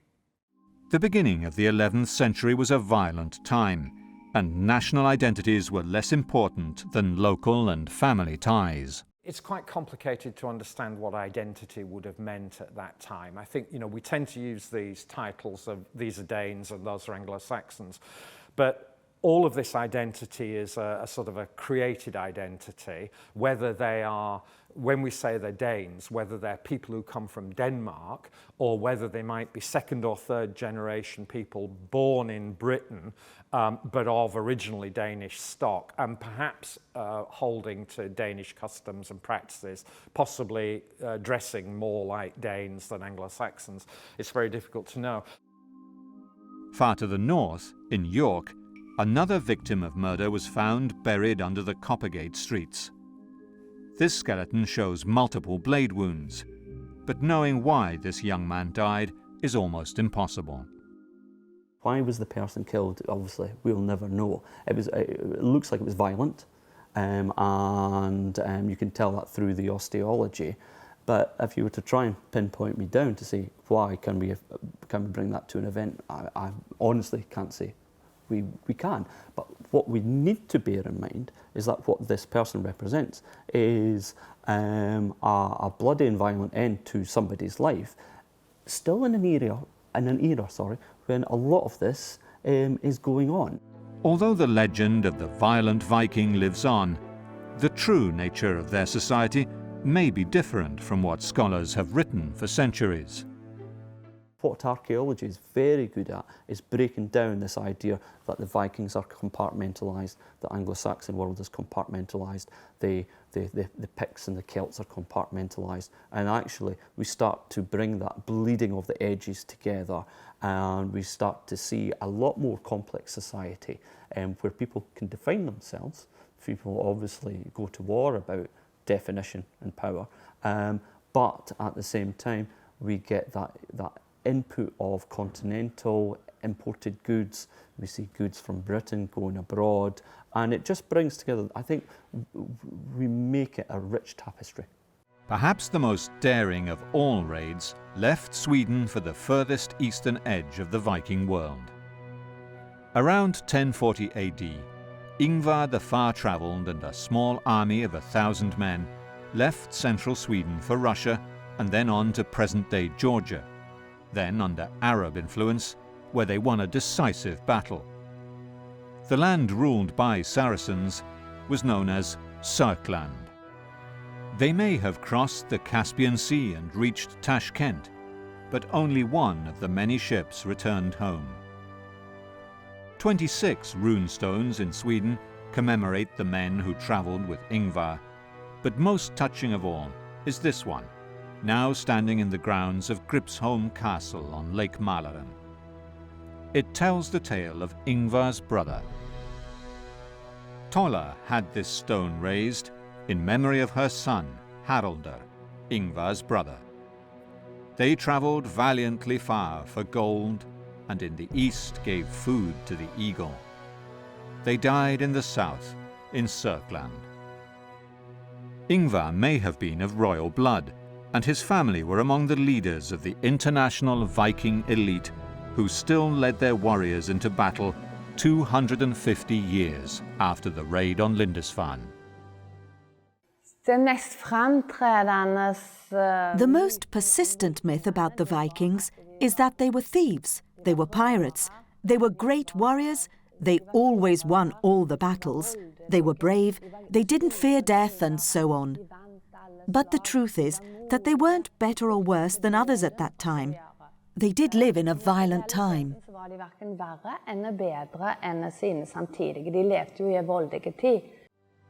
The year 1000 was a turning point in the story of the Vikings. The era of the early raids was over, and Viking expansion had reached its high tide mark. But it was also the beginning of a century of even more bloodshed. The freebooting Viking chieftains faded away, and in their place, great Viking overlords, kings of whole countries who unleashed the power of Viking armies against England and against each other, spilt more blood than at any time in the preceding centuries. Rich, professional mercenary forces dominated Eastern and Western Europe. Their leaders learned the craft of kingship from their enemies, and built states that are still with us today.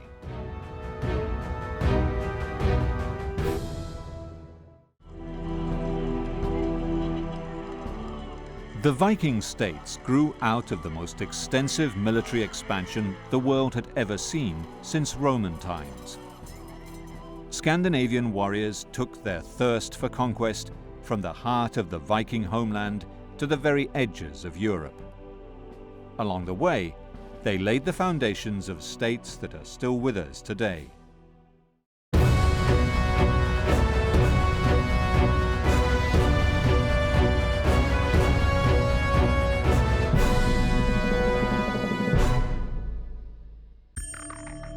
Archaeologists from Moscow, Russia, are washing out the remains of Viking Age tombs near Novgorod on the Great Volkhov River. Discoveries here and elsewhere in Europe are revealing an unknown quality of these Scandinavian adventurers. The merciless pagans built enduring kingdoms and empires all over Europe. So, first they came here to build a state, then they saw that they had opportunities to become rich. Above all, they were adventurers, or people who made a living in this way, such as the clan of Rurik, who brought with them their own družina, or band of warriors, who were nothing more than hired mercenaries. What archaeology is very good at is breaking down this idea that the Vikings are compartmentalised, the Anglo-Saxon world is compartmentalised, the Picts and the Celts are compartmentalised, and actually we start to bring that bleeding of the edges together. The 8th of June, 793 AD, marks the opening of the Viking Age. A handful of pirates attacked the holy island of Lindisfarne and left within a few hours. 70 years later, 4 Viking warriors landed with an army. Halfdan, Ivar, Guthrum and Ubba wrote their names in blood as in 865 their band of raiders, known as the Great Heathen Army, made its way to York in northern England. The city was one of 2 capitals of the deeply divided kingdom of Northumbria. The amazing Viking military machine swept away England's part-time armies and pillaged the countryside, mainly churches. Ivar, one of the Viking leaders of the Great Heathen Army, captured the capital of Mercia, here at Repton, central England, and made it into his base. A mass grave found here is dated to 873 AD by an English penny found among the skeletons, spread around a central grave of a tall male warrior, possibly Ivar himself. Nearby, dozens of Viking tumuli found at Heath Wood suggest that this was their military cemetery. In the same year, the followers of another of the Viking leaders, Halfdan, began farming the land of Northumbria to sustain themselves during the long winter. It was the beginning of the Scandinavian settlement of England. Over the next 2 centuries, huge swathes of the British Isles became part of a vast Viking empire. The Vikings made York their capital in England. Peter Connolly is the lead archaeologist on the Hungate excavation site in modern-day York in England, once the capital of a Viking kingdom. York is the dominant urban place in the north of England at that time and has a population of, for sake of argument, 10,000. So extrapolating out into that, when you start to talk about small farmsteads, and small village, hamlets, communities, other small seaside towns, or on rivers. We're not talking a massive population. Hundreds of thousands, say for the north of England into Scotland, but I'd be very surprised if anybody estimated upwards of 1 million. In England, Alfred, King of Wessex, was the last Saxon king to resist the Viking onslaught. His response was to reform his state. He set up a standing army and navy and fortified the towns of southern England. The increased efficiency of Alfred's Wessex not only stopped the Viking conquest, but served as a model for the invaders too. The treaty between Alfred and the last surviving leader of the Great Heathen Army, Guthrum, left a large part of England under Viking control, an area that came to be known as Danelaw. But Guthrum became a Christian. Raiders from Ireland and Scandinavia continued to view York as the capital of a great Viking realm, but Alfred's successors repeatedly repulsed the attacks, and in 920 AD, even the city of York recognized King Edward the Elder as the sole king of England. The Vikings raided Scotland too, capturing the castle at Dunnottar on the east coast and Dumbarton on the River Clyde, mercilessly taking hundreds of slaves to Ireland. The new kingdom of Strathclyde, now in the heart of Glasgow, grew out of the ashes of Dumbarton. Its religious centre was Govan. An early medieval religious site, and is within the kingdom of Strathclyde. There has been the movement of the royal power base from Dumbarton Rock, undoubtedly influenced by the Vikings themselves, in further up the Clyde. Over time, the Northumbrian and Scottish Vikings were converted to Christianity, and the local and Scandinavian cultures merged. You have quite a complex kingdom set up with the Picts and the Scots and the Gaels and Strathclyde and the Northumbrian sort of Anglo-Saxon population as well. So you're getting quite a hot pot of different cultures coming through. The Hogsback tombs of Govan were the work of a school of sculptors, evidence of an efficient and prosperous new kingdom. There are obvious connections in the belief systems of the mixture of Strathclyde and Viking Age culture that you see on the west coast of Scotland and you're seeing, say, on the east coast of England. Hogsback tombs in Govan and here in Bolton, North Yorkshire, represent typical Scandinavian longhouses with bears at either end. They show how the Viking motifs continued to be used well after the Scandinavian invaders had been converted to Christianity. Evidence of the dominant Scandinavian culture in York can be seen at the Jorvik Centre, built to house the findings at the Coppergate excavation site. The comb was an ornament no Viking man would do without, and they were made here from deer antlers, while Viking jewellery and bronze work show Scandinavian patterns. The Vikings of York ate a lot of fish and oysters, and this coprolite, fossilised feces, tells us more about what they ate.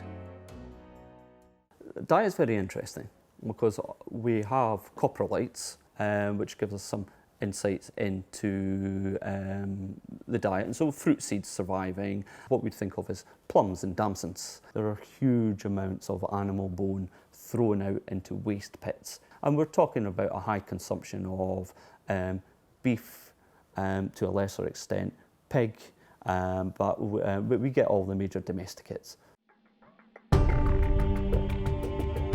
The Viking raids against the great empire of Charlemagne in 799 turned into invasions 40 years later, when his grandsons began a bloody civil war, leaving the empire's coastline undefended. An average Viking raid, of course, much depends on the period, but we're talking about several dozens of warriors, and the larger raids, several hundred. That's the average. In 841, 13 ships sailed up the River Seine, and the Vikings burned Rouen, took the monks of Jumièges hostage, and in 845 even plundered Paris. In 885, thousands of Vikings besieged Paris again, and although the raiding forces were still unable to take on the might of the empire's armies, they used every opportunity to strike where the defenders were weakest.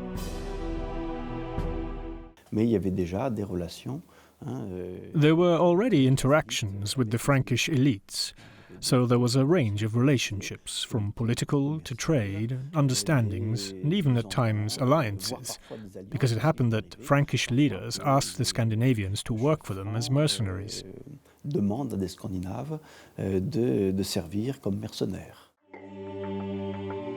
In 911, the King of France, Charles the Simple, handed over to the Vikings the western seaboard of what is modern-day France, in exchange for their protection against further raids. Their leader, Rollo, became a Christian and gained the administrative tools to build a great kingdom.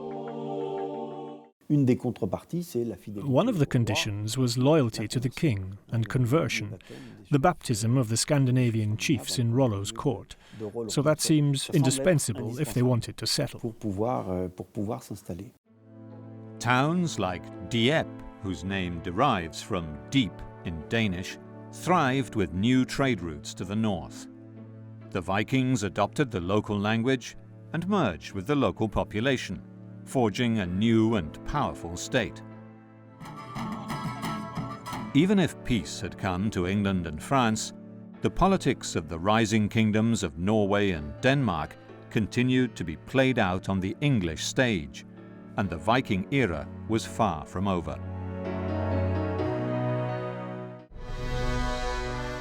The rise of two aggressive and mutually hostile royal dynasties in Norway and Denmark heavily influenced events in modern-day France and England. In the 870s, King Harald Fairhair used his control of the strategic straits on Norway's western shoreline on Karmøy Island to build a new state, provoking an exodus of warriors forced into a life of a Viking, a word that came to mean adventurer. Marit Vea is the lead archaeologist at the Åvaldsnes excavation on Karmøy Island. The last battle was in Havsfjord, around year 870. And when Harald Fairhair won this battle, he made Auvaldsnes into his most important royal estate, because this was where he could control the shipping traffic on the Norwegian coast the best. Events in Norway impacted politics in England too. In 920, Harald Fairhair died, and his son, Eirik Bloodaxe, took his place. But he was defeated and exiled by his English-educated brother, Hakon the Good. The fragile peace that had settled on England, Norway and Denmark was about to be shattered. In 847, the restless nobles of Northumbria in England invited the pagan exile Eirik to rule over them. They elected him king here at Ripon Cathedral and began minting coins in his name. The Saxon reaction was devastating. King Edred had Ripon Cathedral burned to the ground, and the terrified Northumbrians withdrew their support of Eirik, who was killed in battle after a second attempt to win the throne of York. As we shall see, his Danish wife and a brood of dispossessed children thirsted for vengeance. During these upheavals, York continued to thrive, and Saxons and Scandinavians mostly lived in peace. The city of York grew, and the Scandinavian and Saxon populations merged in the most surprising way. Even building materials showed curious interaction between communities.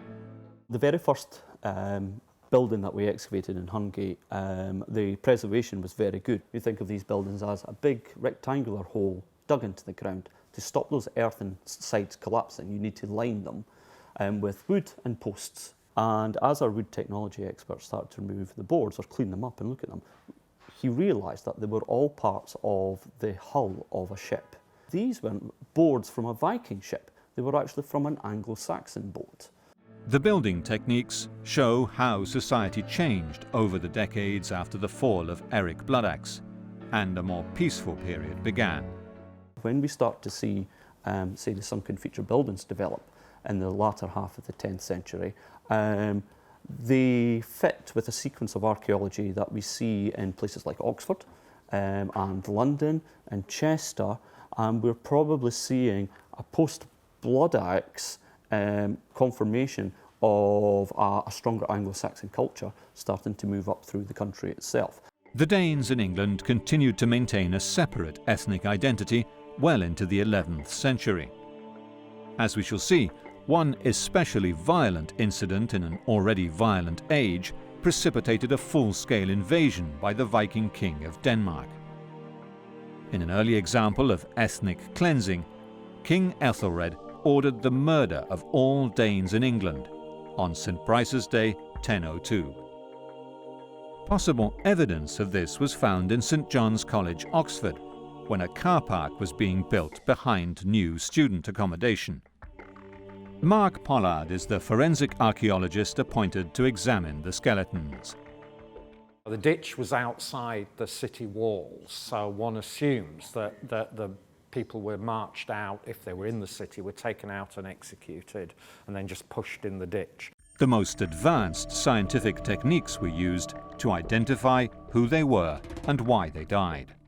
We first radiocarbon dated a selection of them. We then began to look at the carbon and nitrogen isotopes in the bone collagen, which is an indicator of diet. And we also looked at the strontium and oxygen isotopes in the dental enamel from the teeth, because that gives you some indication of where those individuals grew up. Dating the bodies was complicated by the probability that the victims had a high marine protein diet. If people have a large proportion of marine protein in the diet, then this can actually show up in the radiocarbon date as making it earlier than we would expect. So when we dated the St John's College skeletons, we found that the radiocarbon ages were up to 100 years earlier than 1002 AD. However, strontium and oxygen isotope analysis of their tooth enamel gave some indication as to where they grew up. It's difficult to say where they did come from, but I think it's reasonably confidently we can say that they weren't brought up in the south of England. Were these Viking raiders or innocent Danish traders caught in the city on the day of collective Saxon paranoia? Could the skeletons found in St John's College have been victims of the St Brice's Day massacre? And how did their fate tie into the spread of a wider Scandinavian empire? For the St John's skeletons, we don't think they came from the south of England. They have a young demography, 16 to 25 in general. They're all male. Some of them are carrying healed battle wounds. So that, to me, suggests that what you've got is a raiding party. Whether or not these men were victims of the Saxon massacre, they represent a new and vital clue in showing the violent social tensions that were rife in English society in the Viking Age. The St Brice's Day massacre sent shockwaves through Scandinavia. The new king of Denmark, Sven Forkbeard, attacked England with a mighty army. This was not a band of raiders. Sven's army was a formidable military machine. Shield wall clashed with shield wall in a war of conquest that left Sven king of England in 1014. His dominions stretched from Poland to England and Norway, and his son Canute inherited the first Viking empire. Sven Forkbeard's wife came from Poland, whose waterways were a vital part of the Viking trade network stretching to the Black Sea. Professor Czesław Skrok believes all the evidence points to direct Viking control. It was very quick because it was a small group, about 500 people. They drove in here like a corporation, like the mafia, and they built their own place. Clues pointing to the origins of the Polish nation were found close to the river Vistula, one of the Viking thoroughfares from the Baltic to the Black Sea. Here at Boże, close to the Viking hub of Włocławek, a multi-ethnic cemetery seems to prove this was one of the centers of trade between East and West. Professor Andrzej Bułko excavated the site. There were 4 objects of warriors' equipment in these graves which we searched. They were characteristic because they related to different territories. In one grave we have a Viking's Landsax, dated to the end of the 10th century and the beginning of the 11th. And what we excavated there was connected with the Scandinavian community and warriors from northern and western parts of Europe. Boże was a truly cosmopolitan cemetery, showing how Viking society was based on trade as much as pillage. The fine Frankish amulet holder and Byzantine coins found alongside the central Scandinavian burial show that many cultural influences were at play here. We found artifacts that come from northern, western, southern and eastern Europe. So we can say that in one place we found objects from the whole of Europe that are concentrated in less than 50 square meters. When Sven Forkbeard chose the daughter of the first Polish king, Mieszka, as his wife, he was forging an alliance with one of the gatekeepers of the eastern plains, Czeslaw Skrok believes Mieszko was a Viking. The important thing about the sister of Bolesław Chobry, I mean the daughter of Mieszko I, Sviatosława, was that she had a super career. She was the mother of kings Canute and Harold. They say she was a Slavic woman, but she couldn't have been. She had to be from a Scandinavian family, a very important clan. Jelling, central Denmark, was the heart of Sven Forkbeard's Viking kingdom. This runestone was erected by Harald Bluetooth, Sven's father, and commemorates the last pagan king of Denmark and founder of the dynasty that still reigns over the country today. King Harald bade these memorials to be made after Gorm, his father, and Thyra, his mother. The Harald who won the whole of Denmark and Norway and turned the Danes to Christianity. Gorm the Old laid claim to the Kingdom of Norway and controlled the southern coastline of Norway and Sweden. His daughter was married to Eirik Bloodaxe, and when the Norwegian Viking was killed in England, she sent her children to fight their uncle on Karmøy Island, here on the Blood Heights. They sailed past here over to Avaldsnes and met the then ruling king of Norway, Hakon the Good, in a bloody battle up on these old Bronze Age barrows on the Blood Heath. It was a bloody fight, and that is why it got its name, the Blood Heath. The blood was flowing. Here at the Blood Heights, in view of Hakon's court at Avaldsnes, 3 of Eirik's sons perished in battle against their uncle in 953. But Hakon was fatally wounded shortly afterwards, and 2 surviving nephews shared the throne. The wars between Viking warlords in Norway, Sweden and Denmark sent shockwaves throughout Western and Eastern Europe and consolidated the power of the great Viking monarchs.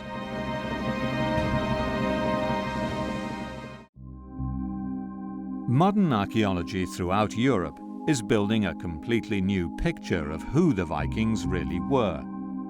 Work carried out in laboratories as far away from each other as Novgorod, Poznan and Oxford show how a Scandinavian commonwealth stretched across Europe and generated great empires. One of the most lovely little beads that we recovered from Hungate, small glass bead, highly decorated, was made in the Eastern Mediterranean, probably made in Egypt. Turns up in I think first half of the 10th century context. It has come from the Eastern Mediterranean all the way, traded through a network, probably a very advanced network as well, to end up in Viking Age Jorvik. A snapshot of the Scandinavian empires of the mid-11th century shows the stunning success of Viking nation building. The Viking military machine was effective in conquest, but costly to build. Only the richest leaders could afford ships and soldiers to take abroad on raiding expeditions. The return on investment had to be substantial for the raid or trading expedition to be worthwhile.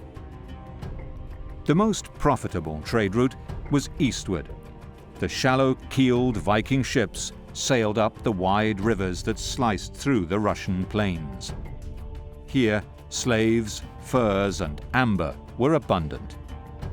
By 750 AD, the Scandinavians controlled the ancient Finnish and Slavic trading place at Staria Ladoga. And in 841, the same year Danes were attacking Paris, other Vikings established their first kingdom, here near Novgorod.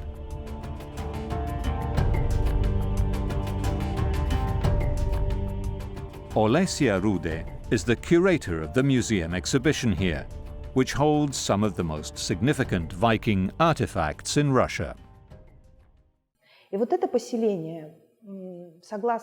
The written chronicles and archaeology tell us that this village was founded by Rurik, one of the Scandinavian lords that were called Rus. He arrived in this area together with his Drusina, a band of Varangians. They had been invited by the elders of the Slavic clans who lived around Novgorod in order to create a power center, let's say to create a stronger administrative center.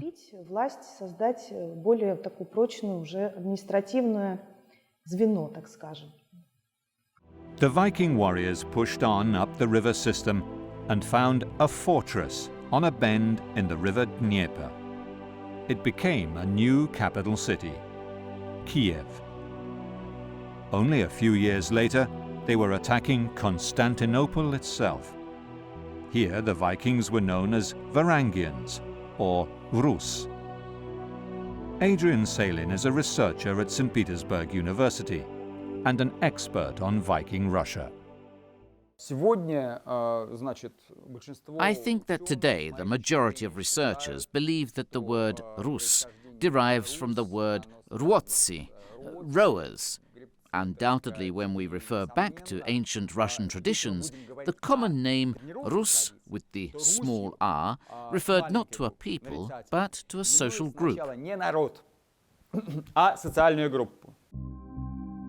The first chronicle of Viking Russia was written here, in Kiev, in the Monastery of the Caves, by a Christian monk by the name of Nestor. His mummified body still lies exposed for all to see. His chronicle recounts the rise of the House of Rurik, and modern archaeology confirms that the first Russian state was Varangian, or Viking. The excavations here in Rurikovo Городище have produced hundreds of Scandinavian artifacts that confirm the story told by Nestor in his first chronicle of Russian history. The blue bead of a Viking woman's necklace is a common find here, showing that for centuries this remained a Scandinavian outpost. One particularly important artifact is this sword, one of the few branded swords made in Europe. It was an extremely valuable object.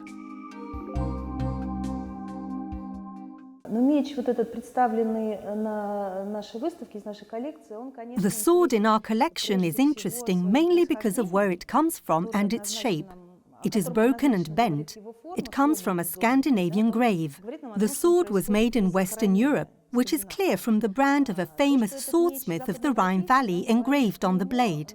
Albert, who made many swords for export, and many made their way to the east. Которая производила много оружия на продажу, и это оружие также поставлялось на восток. С другой стороны, считается, что значительная часть. On the other hand, there is a theory whereby a large portion of the goods exported from Eastern Europe to the Caspian Sea by Scandinavians were slaves.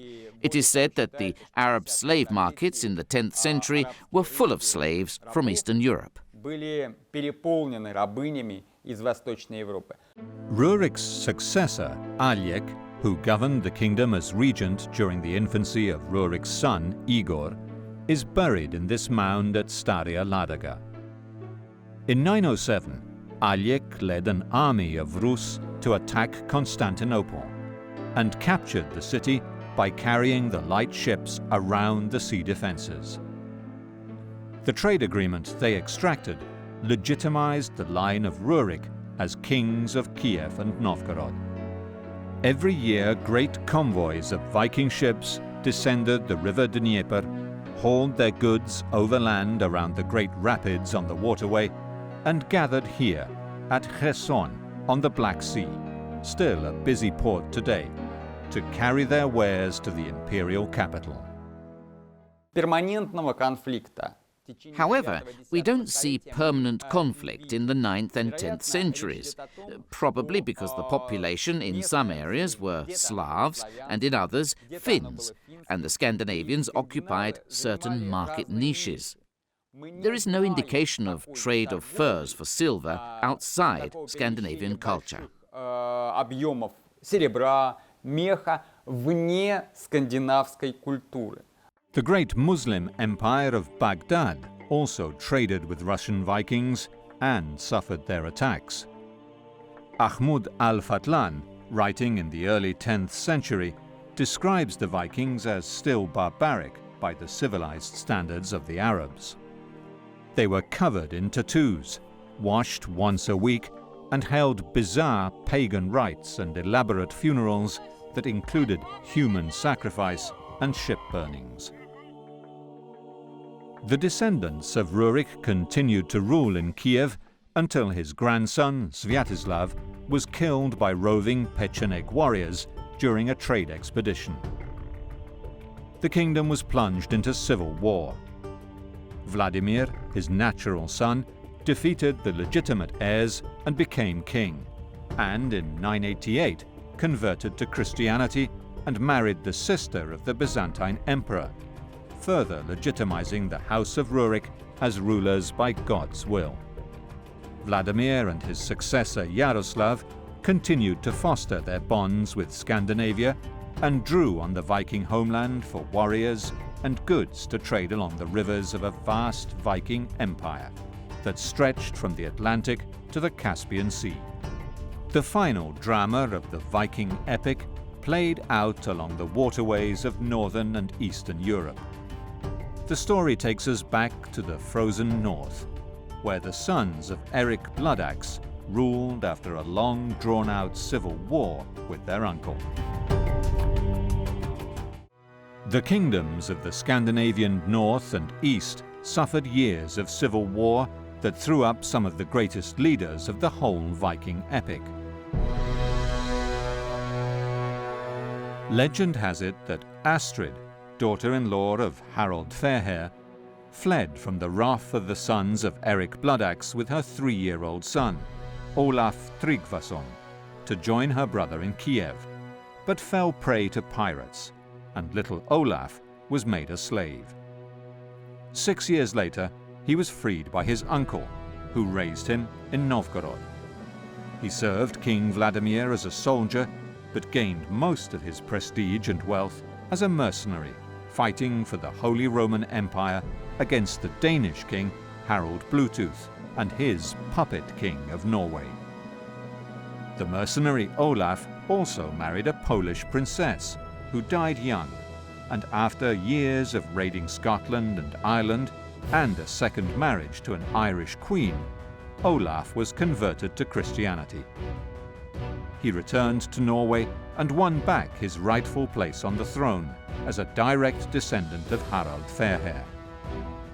He forcibly converted Norway to Christianity and ruled from 997 for 3 years until defeated and killed in a naval battle against an alliance of his old enemies in an expedition to present-day Poland. His life is marked by legendary events. Olaf Tryggvason had to battle with heathen powers here at Avaldsnes several times. He was here with his men. I think there were 300 of them. And then a ship came into Avaldsnes with seers and other sorcerers. And they came to curse the king. They threw out a magical black mist.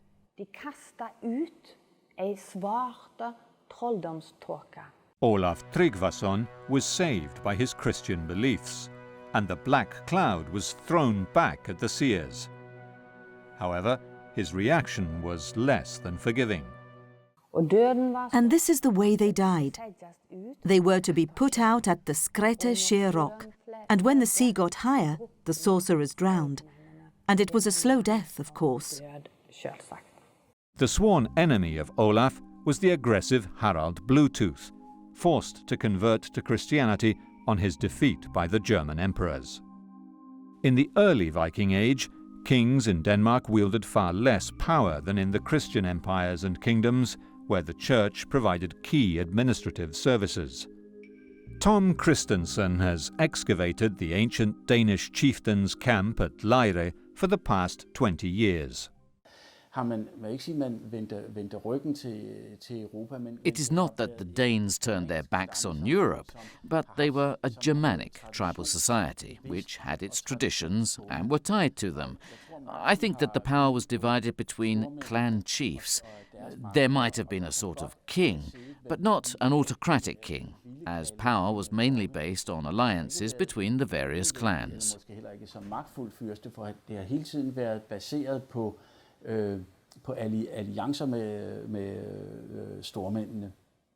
These enormous mounds at Jelling are at the centre of the largest ship setting in Scandinavia and must have represented an important pagan shrine.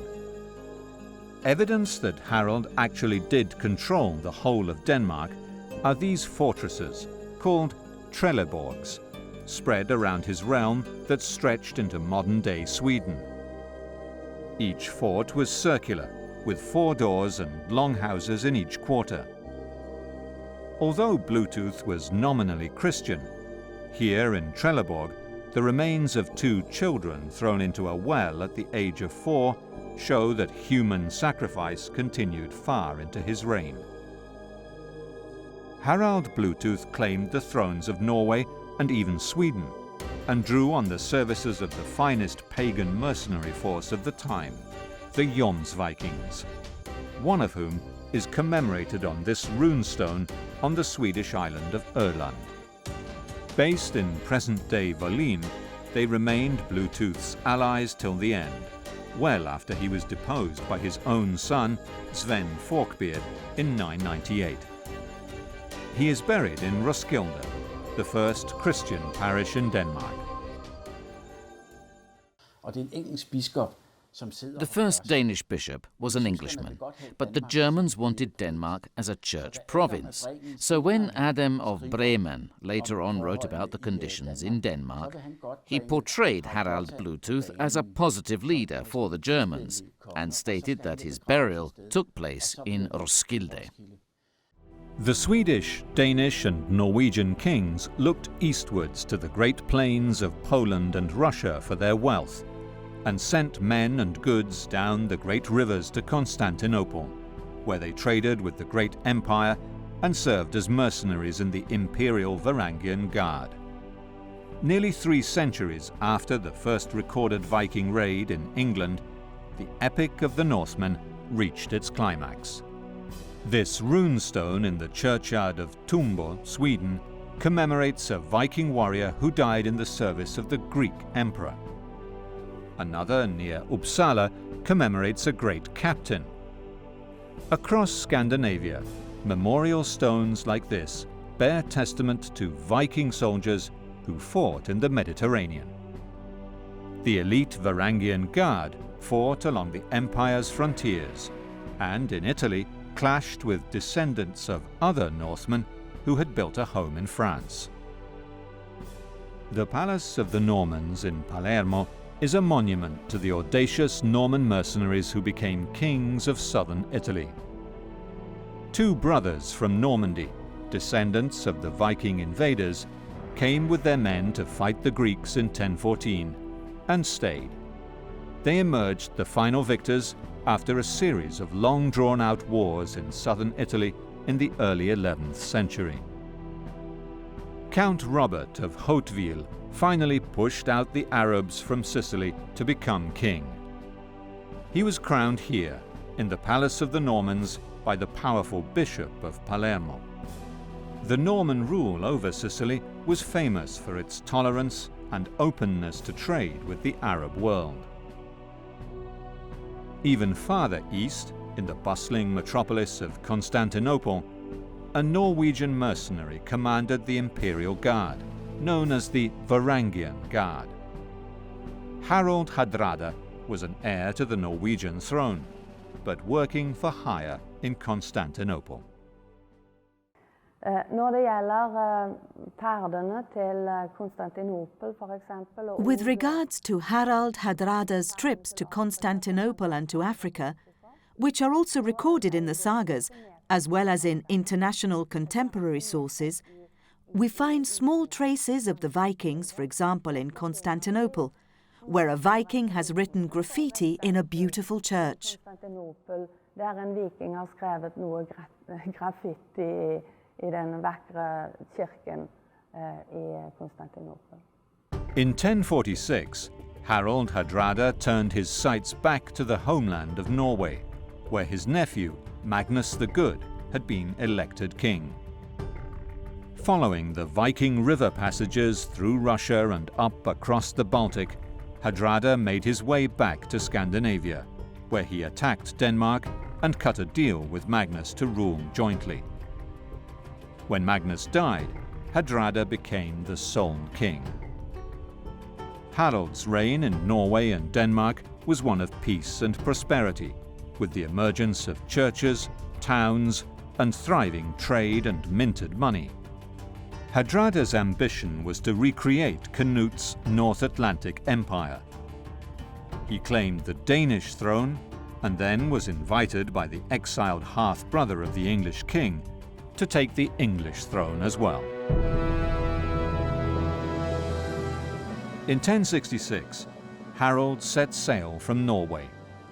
Other powerful kings had their eyes on the English throne.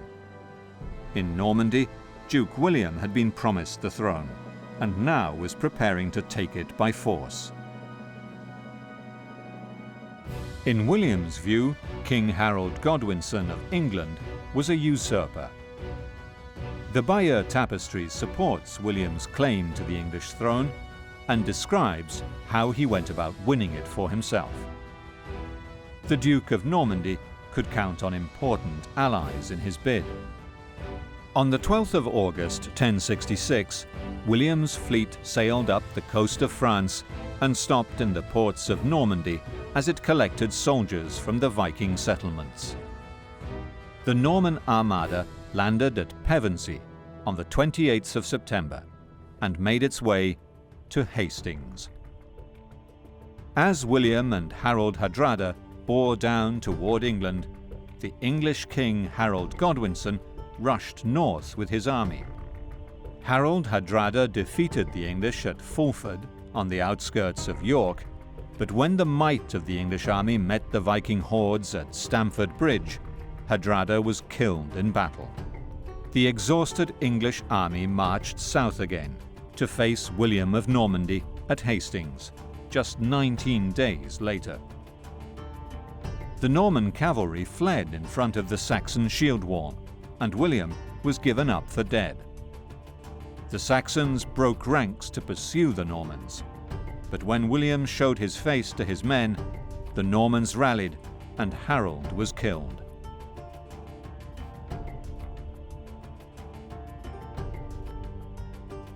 William was crowned King of England on Christmas Day, 1066.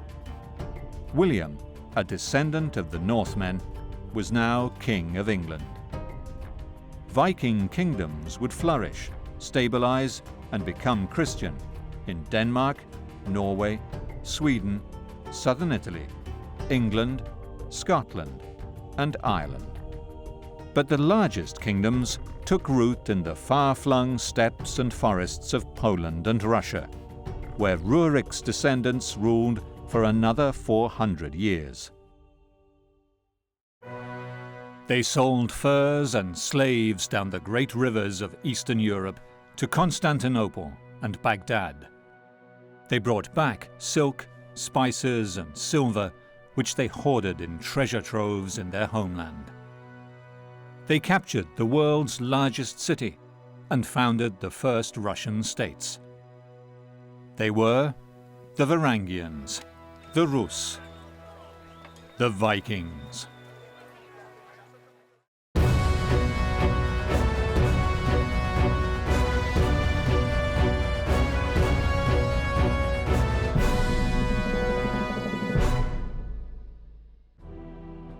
Istanbul, Turkey, once Constantinople, the greatest city of the ancient world, heart of a 1,000-year-old empire.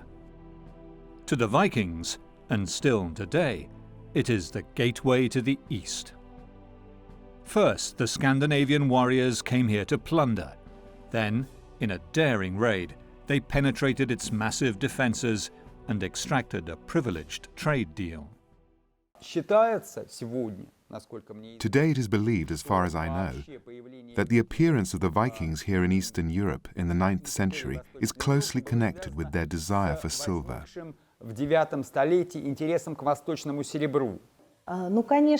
Obviously, the Eastern world was most interested in slaves and furs. The Vikings had plundered the vast plains of Central Europe for centuries before they pushed up the river systems to the Black Sea and attacked Constantinople. Dozens of runestones, like these in modern-day Sweden, tell us of the fearless Scandinavian warriors who died in faraway Greece and Turkey. Runestones, sagas, and the first Russian chronicle tell us the story of the Vikings of Eastern Europe. But before anything was written, Vikings were plundering the shoreline of the Baltic Sea. Two amazing Viking ships, found on the Estonian island of Saaremaa and excavated in 2011, prove that the Vikings were here far earlier than ever recorded. When Jüri Piets of the History Faculty of Tallinn sent bones and organic artifacts for radiocarbon dating, the results were stunning. Analysis of the items we found show that they can be dated to pre-Viking times. Orgaanilise materjali süsinikanalüüsid dateerivad ta siis eelviikingi aega. The warriors who died here were a class of professional fighters, or Vikings, as they are known today. Nüüd kindlasti on huvitav küsimus ja selle hetkel me päris... At first we weren't quite sure where these men came from. Judging from some of the items and other marks, it was more or less clear we were dealing with Scandinavian sailors. Tegemist on Skandinaavia meresõitjatega.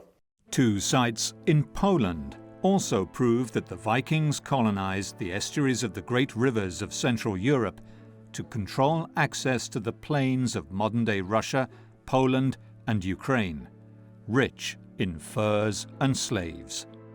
Marek Jagodzinski has excavated the site of Truso, near Elbląg, for the past 20 years.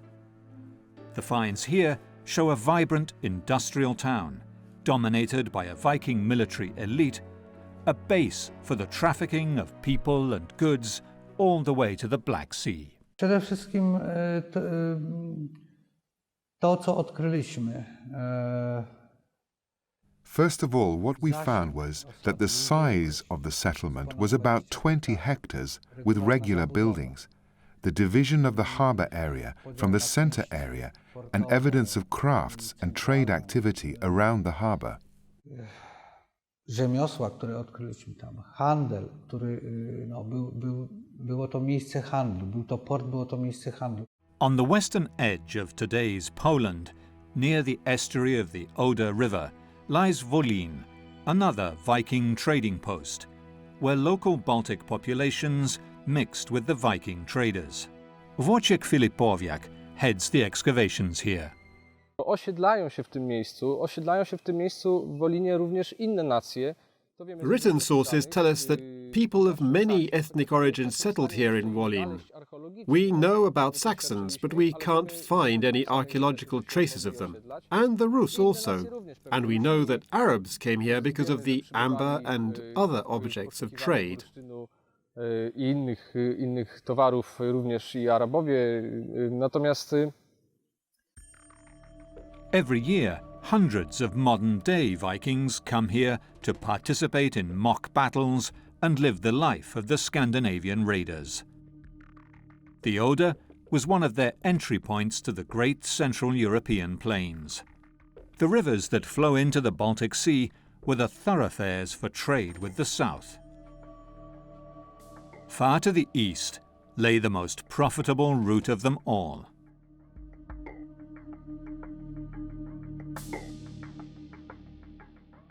Lake Ladoga, Europe's largest lake and Russia's northernmost expanse of fresh water. One of its tributaries is the great river Volkhov, the waterway leading to the industrial complexes of Volkhov City and Kirishi. For thousands of years, this lake and river system was the gateway to the depths of the Russian steppe and beyond it to the civilizations of the Eastern Mediterranean. For the Vikings, it was just one of the entry points in their aggressive penetration of the Eastern European landmass. A few kilometers south of the Volkhov estuary into Lake Ladoga lies Staria Ladoga. Here, archaeological excavations have exposed the birthplace of Russia. The typical runic inscriptions and Scandinavian amulets that date back to 753 show that the Vikings had come to dominate this strategic point on the river almost half a century before the first recorded raids against Western Europe. This is Staria Ladoga, where for certain we have found Scandinavian artifacts dating to before the Viking Age. This is the story of how the great Eastern Empire of the Vikings developed out of a small band of ruthless pagan traders and warriors drawn to the incredible riches of the Eastern Mediterranean. It starts here, in Staria Ladoga, an ancient trading place on the Volkhov River in northern Russia. The most important artifacts relating to the Vikings go back to ancient times, mainly the 9th and 10th centuries. Their ships ploughed the seas and rivers of the north and penetrated into the landmass of today's Russia, Ukraine and Poland in search of the legendary wealth of the south. Here they captured slaves, plundered furs, and took them to the cities of Baghdad and Constantinople, where they exchanged them for silver coins, some of which found their way back to the Viking homeland. Today, as far as I know, most researchers believe that the Scandinavians exported silver from the Caspian Sea and imported furs taken from Eastern Europe. But here there is some divergence in opinion on the origins of certain goods. Furs were objects of prestige, not very practical, but of prestige.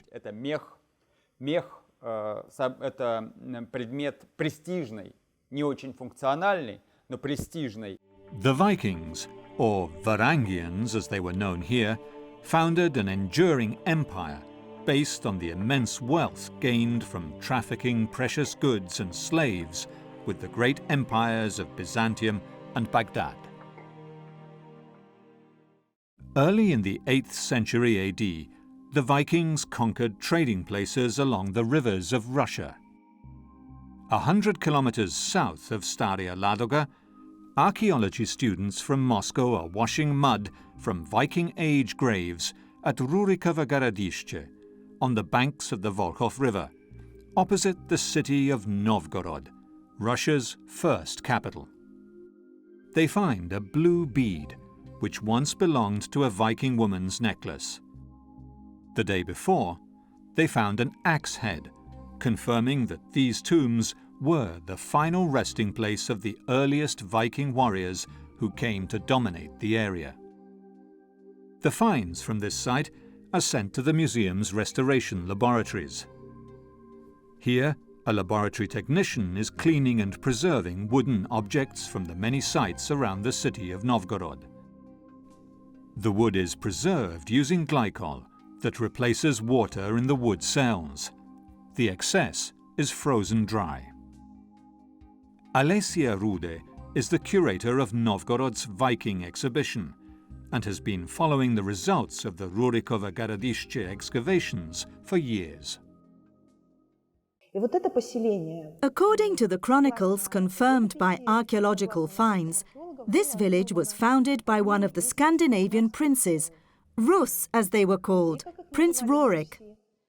He came here in our lands with his druzhina, or band of Varangians. The arrival of the Vikings, or Varangians, is dated to approximately 840 AD. The Finnish name for them was Ruotsi, corrupted to the word Rus. the name the new military elite came to be known by for centuries. There are no finds that directly refer to Rurik. However, we have found artifacts dating back to the early Middle Ages, the 9th century, that are connected to Scandinavian culture and were found at Rurikovo Garadiše. Today we link the word Rus with the Finnish word ruotsi. There is no doubt about that. However, in ancient Rus tradition, it is possible that the word Rus referred initially not to a country or a people, but to a social group. The dynasty of Rurik ruled Russia for hundreds of years. Chapters of history told here on this monument in Novgorod. His son, Ingvar, or Igor, was a child when he died, and Rurik's faithful companion, Eirik, reigned until he came of age. Polish professor Czesław Skrok has passionately studied the Viking kingdoms of Europe. I tym Ingwarem opiekował się Oleg. And Ingvar was raised by Oleg, the leading noble. He had a catastrophe on his hands. Rurik had allowed friendly Scandinavians to sail down the Dnieper and set up a new settlement. Their leaders were Askold and Dir. I to byli założyciele tego rodu, to byli Askold i Dir. The city of Kiev stands on a bend in the river Dnieper. Rurik's followers, Askold and Dir, captured the town and turned it into their base for a new push down the river system towards the Black Sea. In 860, the city of Constantinople witnessed the arrival of a flotilla of Viking ships. The emperor was away, fighting the Arabs, and the Vikings, although dissuaded from attacking the city by its massive walls, attacked the coastline instead. The city's religious leaders had taken refuge on the so-called Prince's Islands, which the Vikings mercilessly pillaged. For the first time, the Vikings contemplated the wealth of the imperial capital with their own eyes. They would come back for more. Stało się to, że ten Oleg zaniepokoił się, że ten Askold i Dir... Oleg was angry that Askold and Dir had gained such power, that they wanted to be Jarls or even more. They had power because when they were in Kiev, they attacked Byzantium, the greatest power in the world at the time. They were so brave that they pillaged Constantinople. So it's historical fact that Oleg murdered Askold and Dir. Łupili tam, to ich specjalnością. Więc Oleg, i to są fakty historyczne, Oleg ich zamordował, Askolda i Dira zamordował. Eirik captured Kiev and murdered Askold and Dir, whose tombs lie under this church on the riverbank outside the city. Next, he moved on Constantinople, known to the Vikings as Miklagarde. In 907 AD, once again the Viking fleet appeared on the Bosphorus, sacking coastal villages and Christian monasteries. In a famous surprise attack, Eirik had wheels put on his ships, carried them across land, crossed the Golden Horn, and entered the city.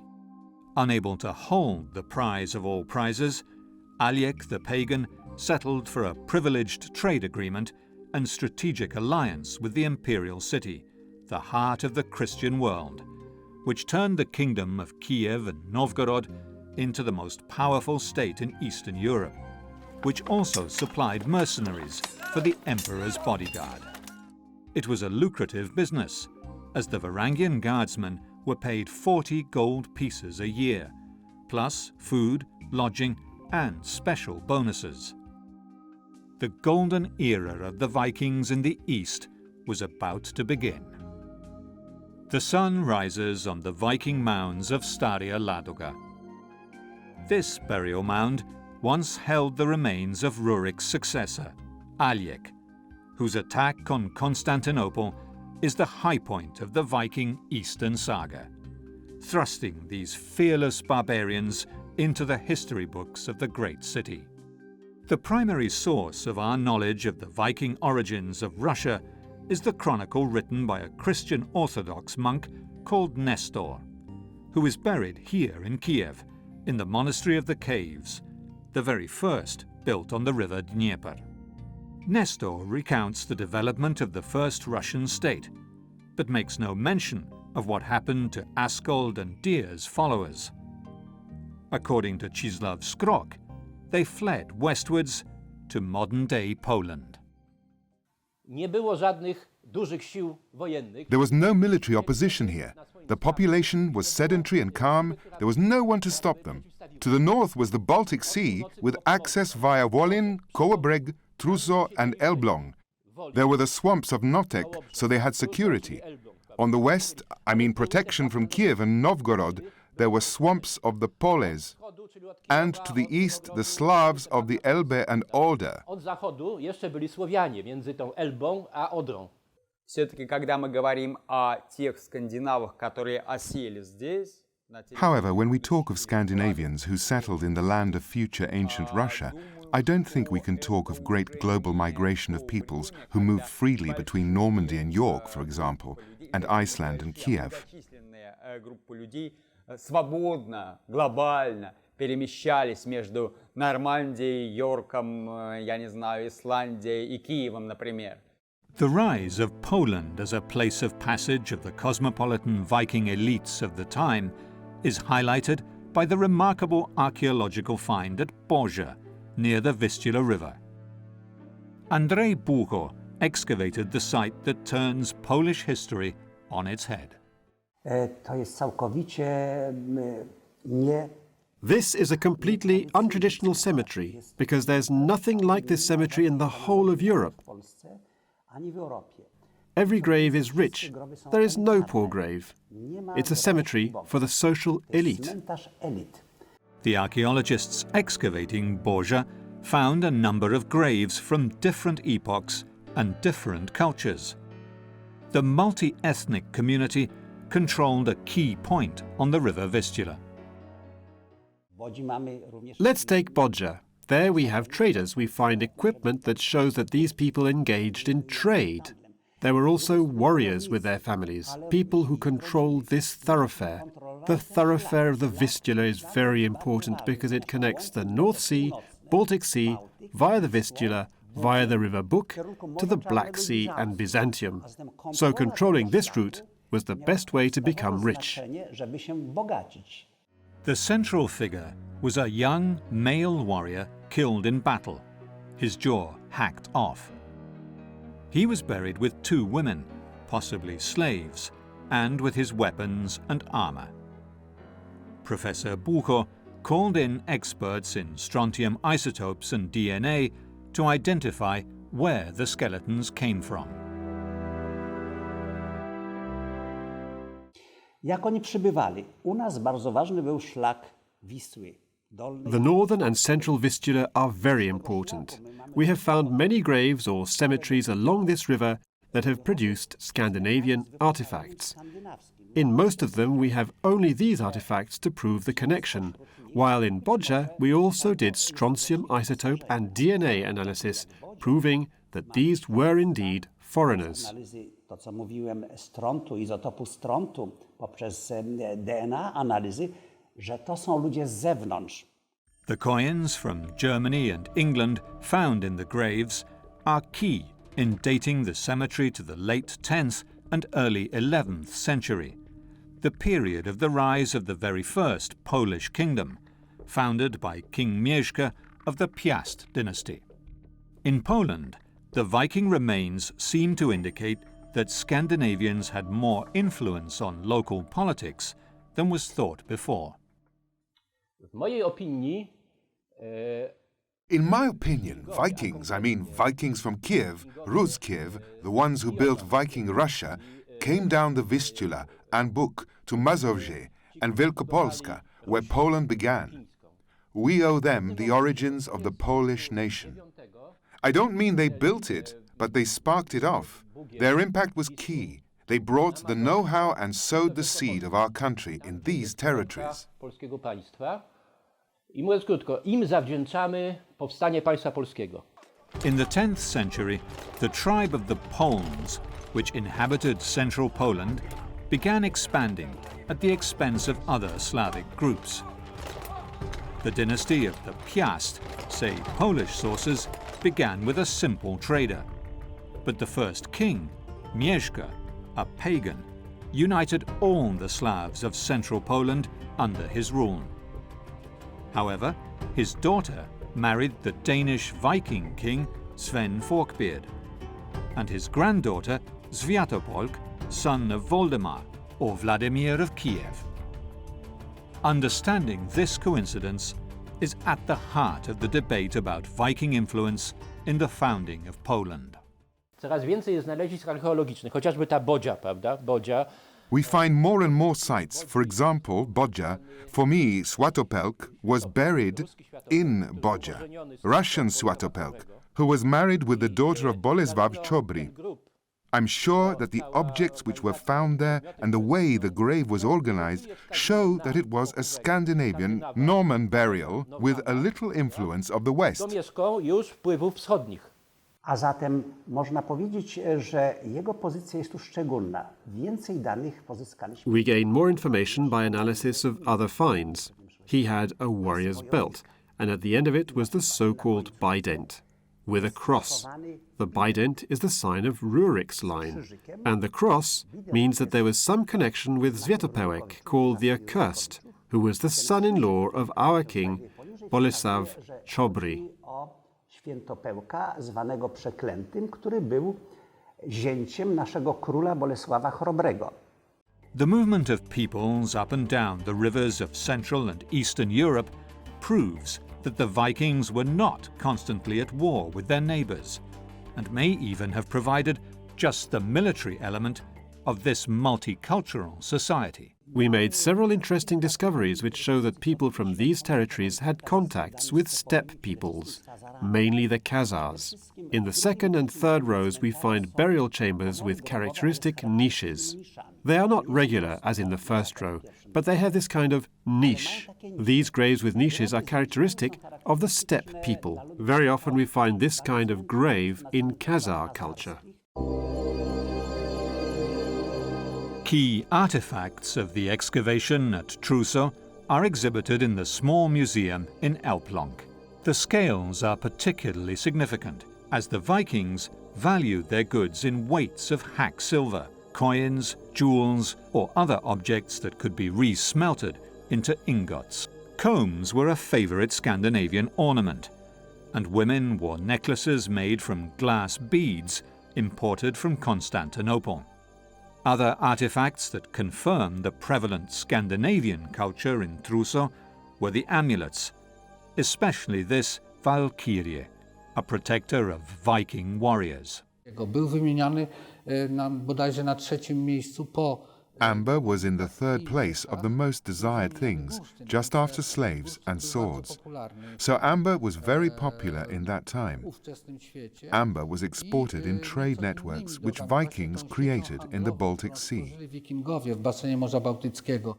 Amber was abundant along these shores, and there was a strong market in the south for this precious resin. It was worked and made into jewellery here. However, there was an even richer item to trade. The river systems of Russia and Poland sliced through land inhabited by Slavic peoples. The Rus of Kiev, Vikings, plundered the land for slaves and sold them to the great empires of the south and west. These were the single most profitable trade, and one witnessed by many a chronicler. I też jest przekaz chyba Ibrahima ibn Jakuba, prawda? A written source from Ibrahim ibn Yaqub. He was a Spanish traveller from Seville. He mentioned that Varangians, Normans, came to Prague with slaves. Where were they from? From Kiev and Krakow. Waregowie, czyli Normanowie, mówi o tym wprost. Skąd przybywają? Z Kijowa i z Krakowa. И более того, считается, что в X столетии It is even said that in the 10th century, Arab slave markets were full of slaves from Eastern Europe. Several million dirhams were exported from the Caspian Sea towards Europe. Несколько миллионов серебряных арабских дирхемов. Slaves, furs, amber, and walrus ivory flowed into the markets of the Mediterranean and Central Europe, down the rivers of Russia and Poland. the kings in Kiev had almost exclusive access to the richest cities in the world. The Kiev Vikings, known here as Rus, raided and traded down this river, whose dangerous rapids earned a fearsome reputation. They were navigable only with the high water. In the summer months, cargo had to be carried around them, making traders vulnerable to attack from fierce nomadic tribes, such as the Khazars, Bulgars, and Pechneks.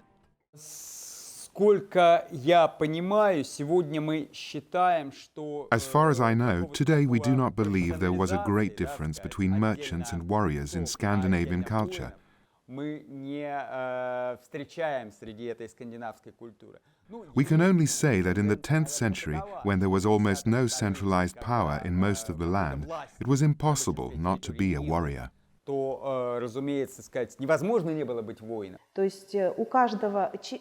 Often in the Scandinavian graves, we find, for example, not only weapons, but also scales and some silver to allow this person to be a trader. So it's hard to say whether they should be defined as simply Scandinavians or Vikings. In the space of 20 years, the Viking warriors and traders had penetrated deep into the Russian plains and forests, building camps and trading posts along the rivers, and reached the Black Sea. After they struck a trade deal with Constantinople, they gathered yearly convoys of ships here at Kherson, still a thriving Black Sea port, and sailed to the great city. None of this would have been possible without the Viking ships, such as the ones uncovered on Saaremaa Island. They were light, shallow-keeled, and fast, good for attack and for trade. Jan Biel is the curator of the Viking Ship Museum in Oslo, and the foremost expert on Viking ships. Vikingskibene forsynede skandinaverne med en mobilitet som The Viking ships gave the Scandinavians a mobility that was unique at the time. Fordi at skibene blev bygget så lette. The fact that the ships were built so light, that they were so fast and so seaworthy, made it possible to conduct a type of warfare that was very difficult for the European kingdoms to handle. Som var vanskelig at håndtere for kongedømmerne i Europa på den tid. Modern replicas suggest Viking ships could reach top speeds of 20 to 25 knots, though on longer trips it is expected they moved more slowly, at about the 3 to 6 knot range. The Vikings built many kinds of ship, both for war and for transport. Having said that, there are also many myths about the Viking ships and their use, and one of the hardest myths to defeat is that the Vikings travelled with their ships up the Russian rivers all the way down to the Black Sea and the Caspian Sea. We have no evidence that this happened. On the other hand, we do have historical and archaeological evidence that they used to change their means of transport on the way into something suitable for the area and landscape that they were travelling through. The great trade expeditions from Kiev to Kherson and beyond involved a complex network of bases. With high water, the ships could withstand the rapids, while with low water, the traders carried their goods on horses and reloaded boats downstream for their onward transport to Kherson, where seagoing ships would await them for the journey to Constantinople.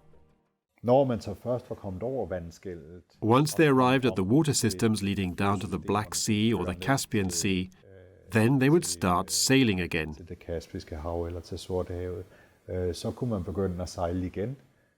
And we have a fantastic Byzantine source that describes how the Scandinavians did this.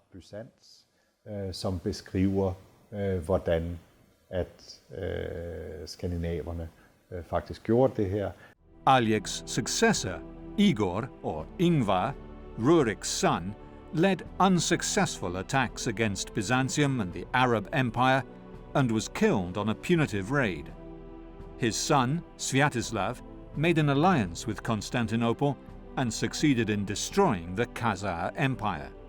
He too was killed during a trade expedition by Pechneg nomads during a land portage around the Dnieper Rapids. All the gains that Rurik's descendants had made over the century were squandered in a devastating civil war that brought about a radical change in the nature of the Viking Russian state.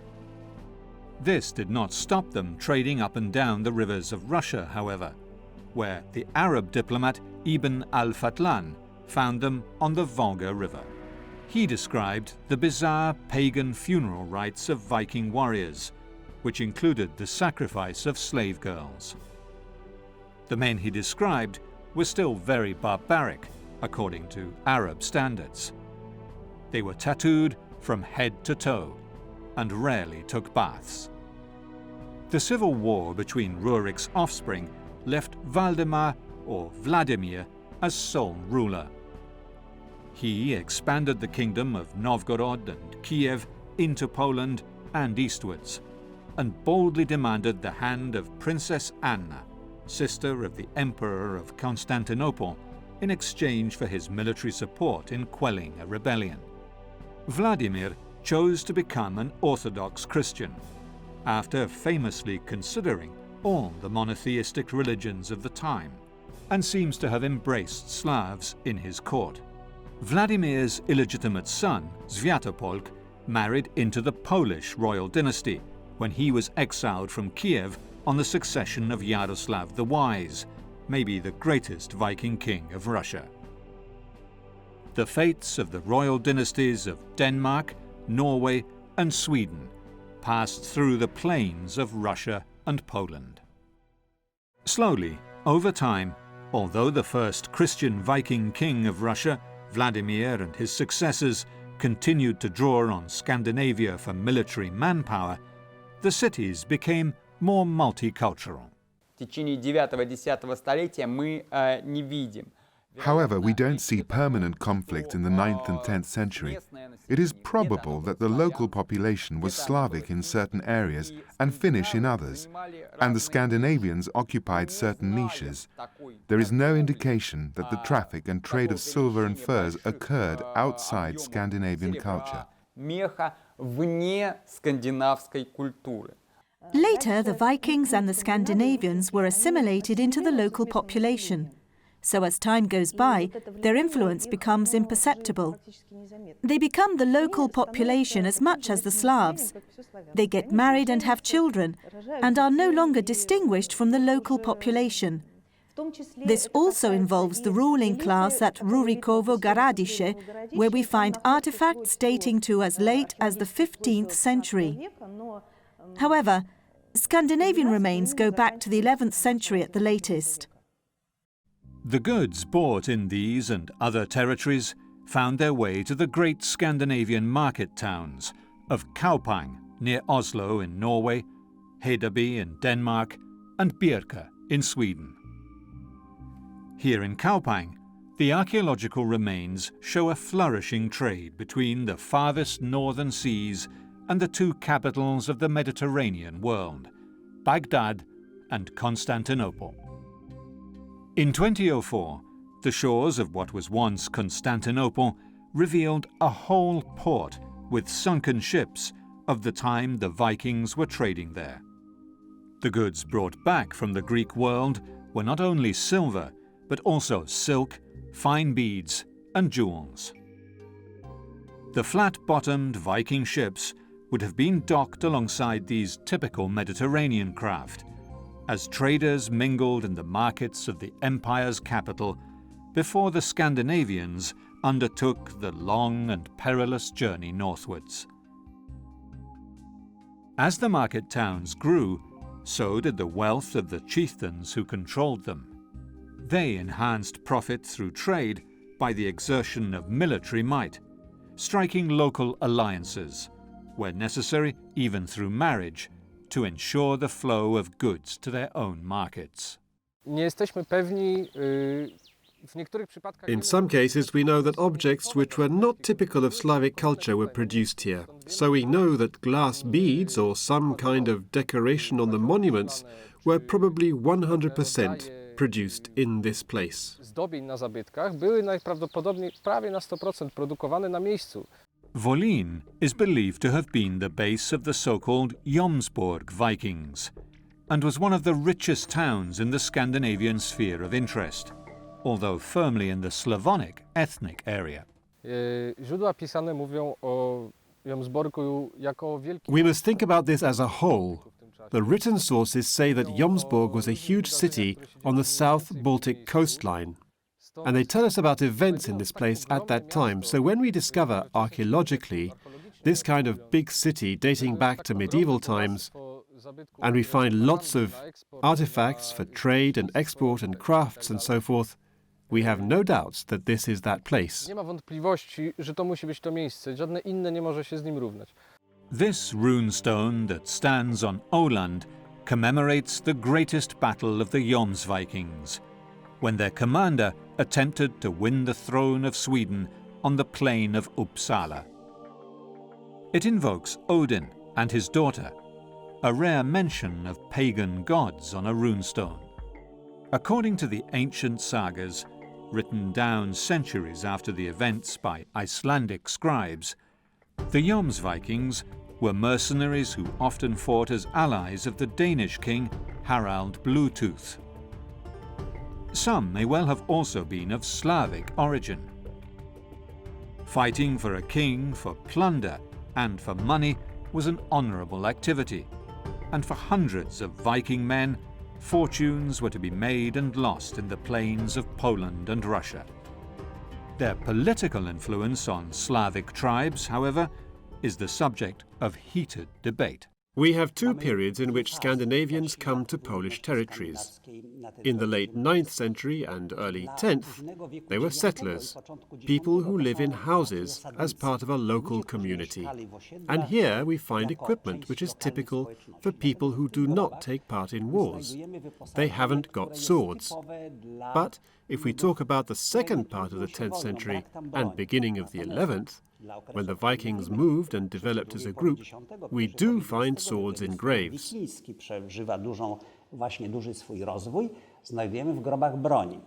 Although Moravian influences in building the Polish state were also strong, King Mieszko I of Poland married his daughter to the Danish king Sven Forkbeard to ensure that the Scandinavians continued to exert their power in this area, possibly to counter the spread of the Germanic Empire eastwards.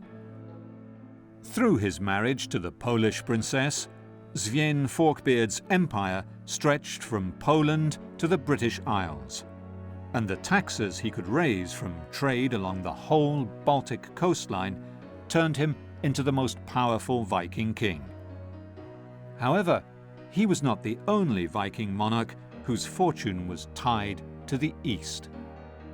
Olaf Tryggvason worked as a mercenary for Vladimir before leaving Russia for the north, where he eventually married an Irish queen and became the first Christian king of Norway, and died fighting his Danish rival in the year 1000. But the greatest Viking of them all was the commander of the Imperial Varangian Guard, Harald Hardrada. He made a fortune as a mercenary, but never forgot his descent from the Norwegian royal line. As commander of the Varangian Guard, Harald Hardrada played a key role in the politics of the great empire, and learned how to rule as a Christian king from the most powerful emperors of the time. In 1040, he left the heady imperial court for the north and travelled the rivers of Russia back to his homeland in Norway, conquering the throne there before attacking England. It was the year 1066, and the sun was setting on the Viking era. The valiant Viking won the first battle against the Saxon king here at Fulford, near York, but died a heroic death in the Battle of Stamford Bridge, now a quiet Yorkshire village, famous only for the last victory of the Anglo-Saxons. Overgangen til During the Scandinavian transition to the Middle Ages, at the end of the Viking Age, we also see that the ship becomes a measure for various things. There are examples of tax systems based on land being divided into ships' crews. It sort of becomes a metaphor for society. Som metafor for samfundet, så at sige. Harald left behind him hundreds of Scandinavian Varangians, who still spoke and wrote in the Nordic language. The palace at Constantinople overlooked the straits between Europe and Asia, and so occupied perhaps the most strategic place in the ancient world. Close by, the great church of Justinian, the Hagia Sophia, was the largest church in the Christian world. Inside, in one of the top galleries, a Varangian guardsman left his mark in runic writing. His name, Halfdan, is clearly visible. But the Hagia Sophia is not the only popular tourist spot today where one can find runic inscriptions where they are least expected. Here at the Arsenale in Venice stand two famous lion statues which once guarded the harbour in Piraeus, the port of Athens. The carvings tell of Horsi, a good warrior, cut down in battle after winning much gold. This runestone is in the churchyard in Tumbo, Sweden. It commemorates a Scandinavian warrior who died in the service of the emperor. The Greece runestones are the most common among these commemorative monuments in Sweden. Ingmar the Far-Travelled was the most famous freebooting Viking of the East. He served at the court of Yaroslav and then as a mercenary for the Byzantine Empire, winning a famous battle at Sasireti in Georgia that the Vikings called Sörkland, the land of the Saracens. Only one of the many ships that sailed with him from Sweden returned, and 26 runestones commemorate men who died in the expedition. Tola had this stone raised in memory of her son Harald, Ingvar's brother. They travelled valiantly far for gold, and in the east gave food to the eagle, and died in the south, in Sörkland. Harald was Ingvar's brother, and left from Sweden to make his fortune. He found his death instead. At the end of the 11th century, the Scandinavian states became Christian. Trade became more peaceful. The empty space of Europe filled up with new states, and opportunities for pillage all but disappeared. The last great tragic massacre of the Varangian Guard at Manzikert by the Turks marked the beginning of the end of the Byzantine Empire. The ethnic origins of the first kings of Poland and Russia remain a mystery if we consider that the very description of a Viking is still shrouded in uncertainty. Scandinavian warriors colonized, plundered, traded, and had families throughout the central and eastern plains of Europe. Their DNA eventually mingled with the local populations, and they adopted the local languages. But their contribution to building these new states is recorded forever in the chronicles or carved on stone, and it lurks at the very roots of Russian and Polish history.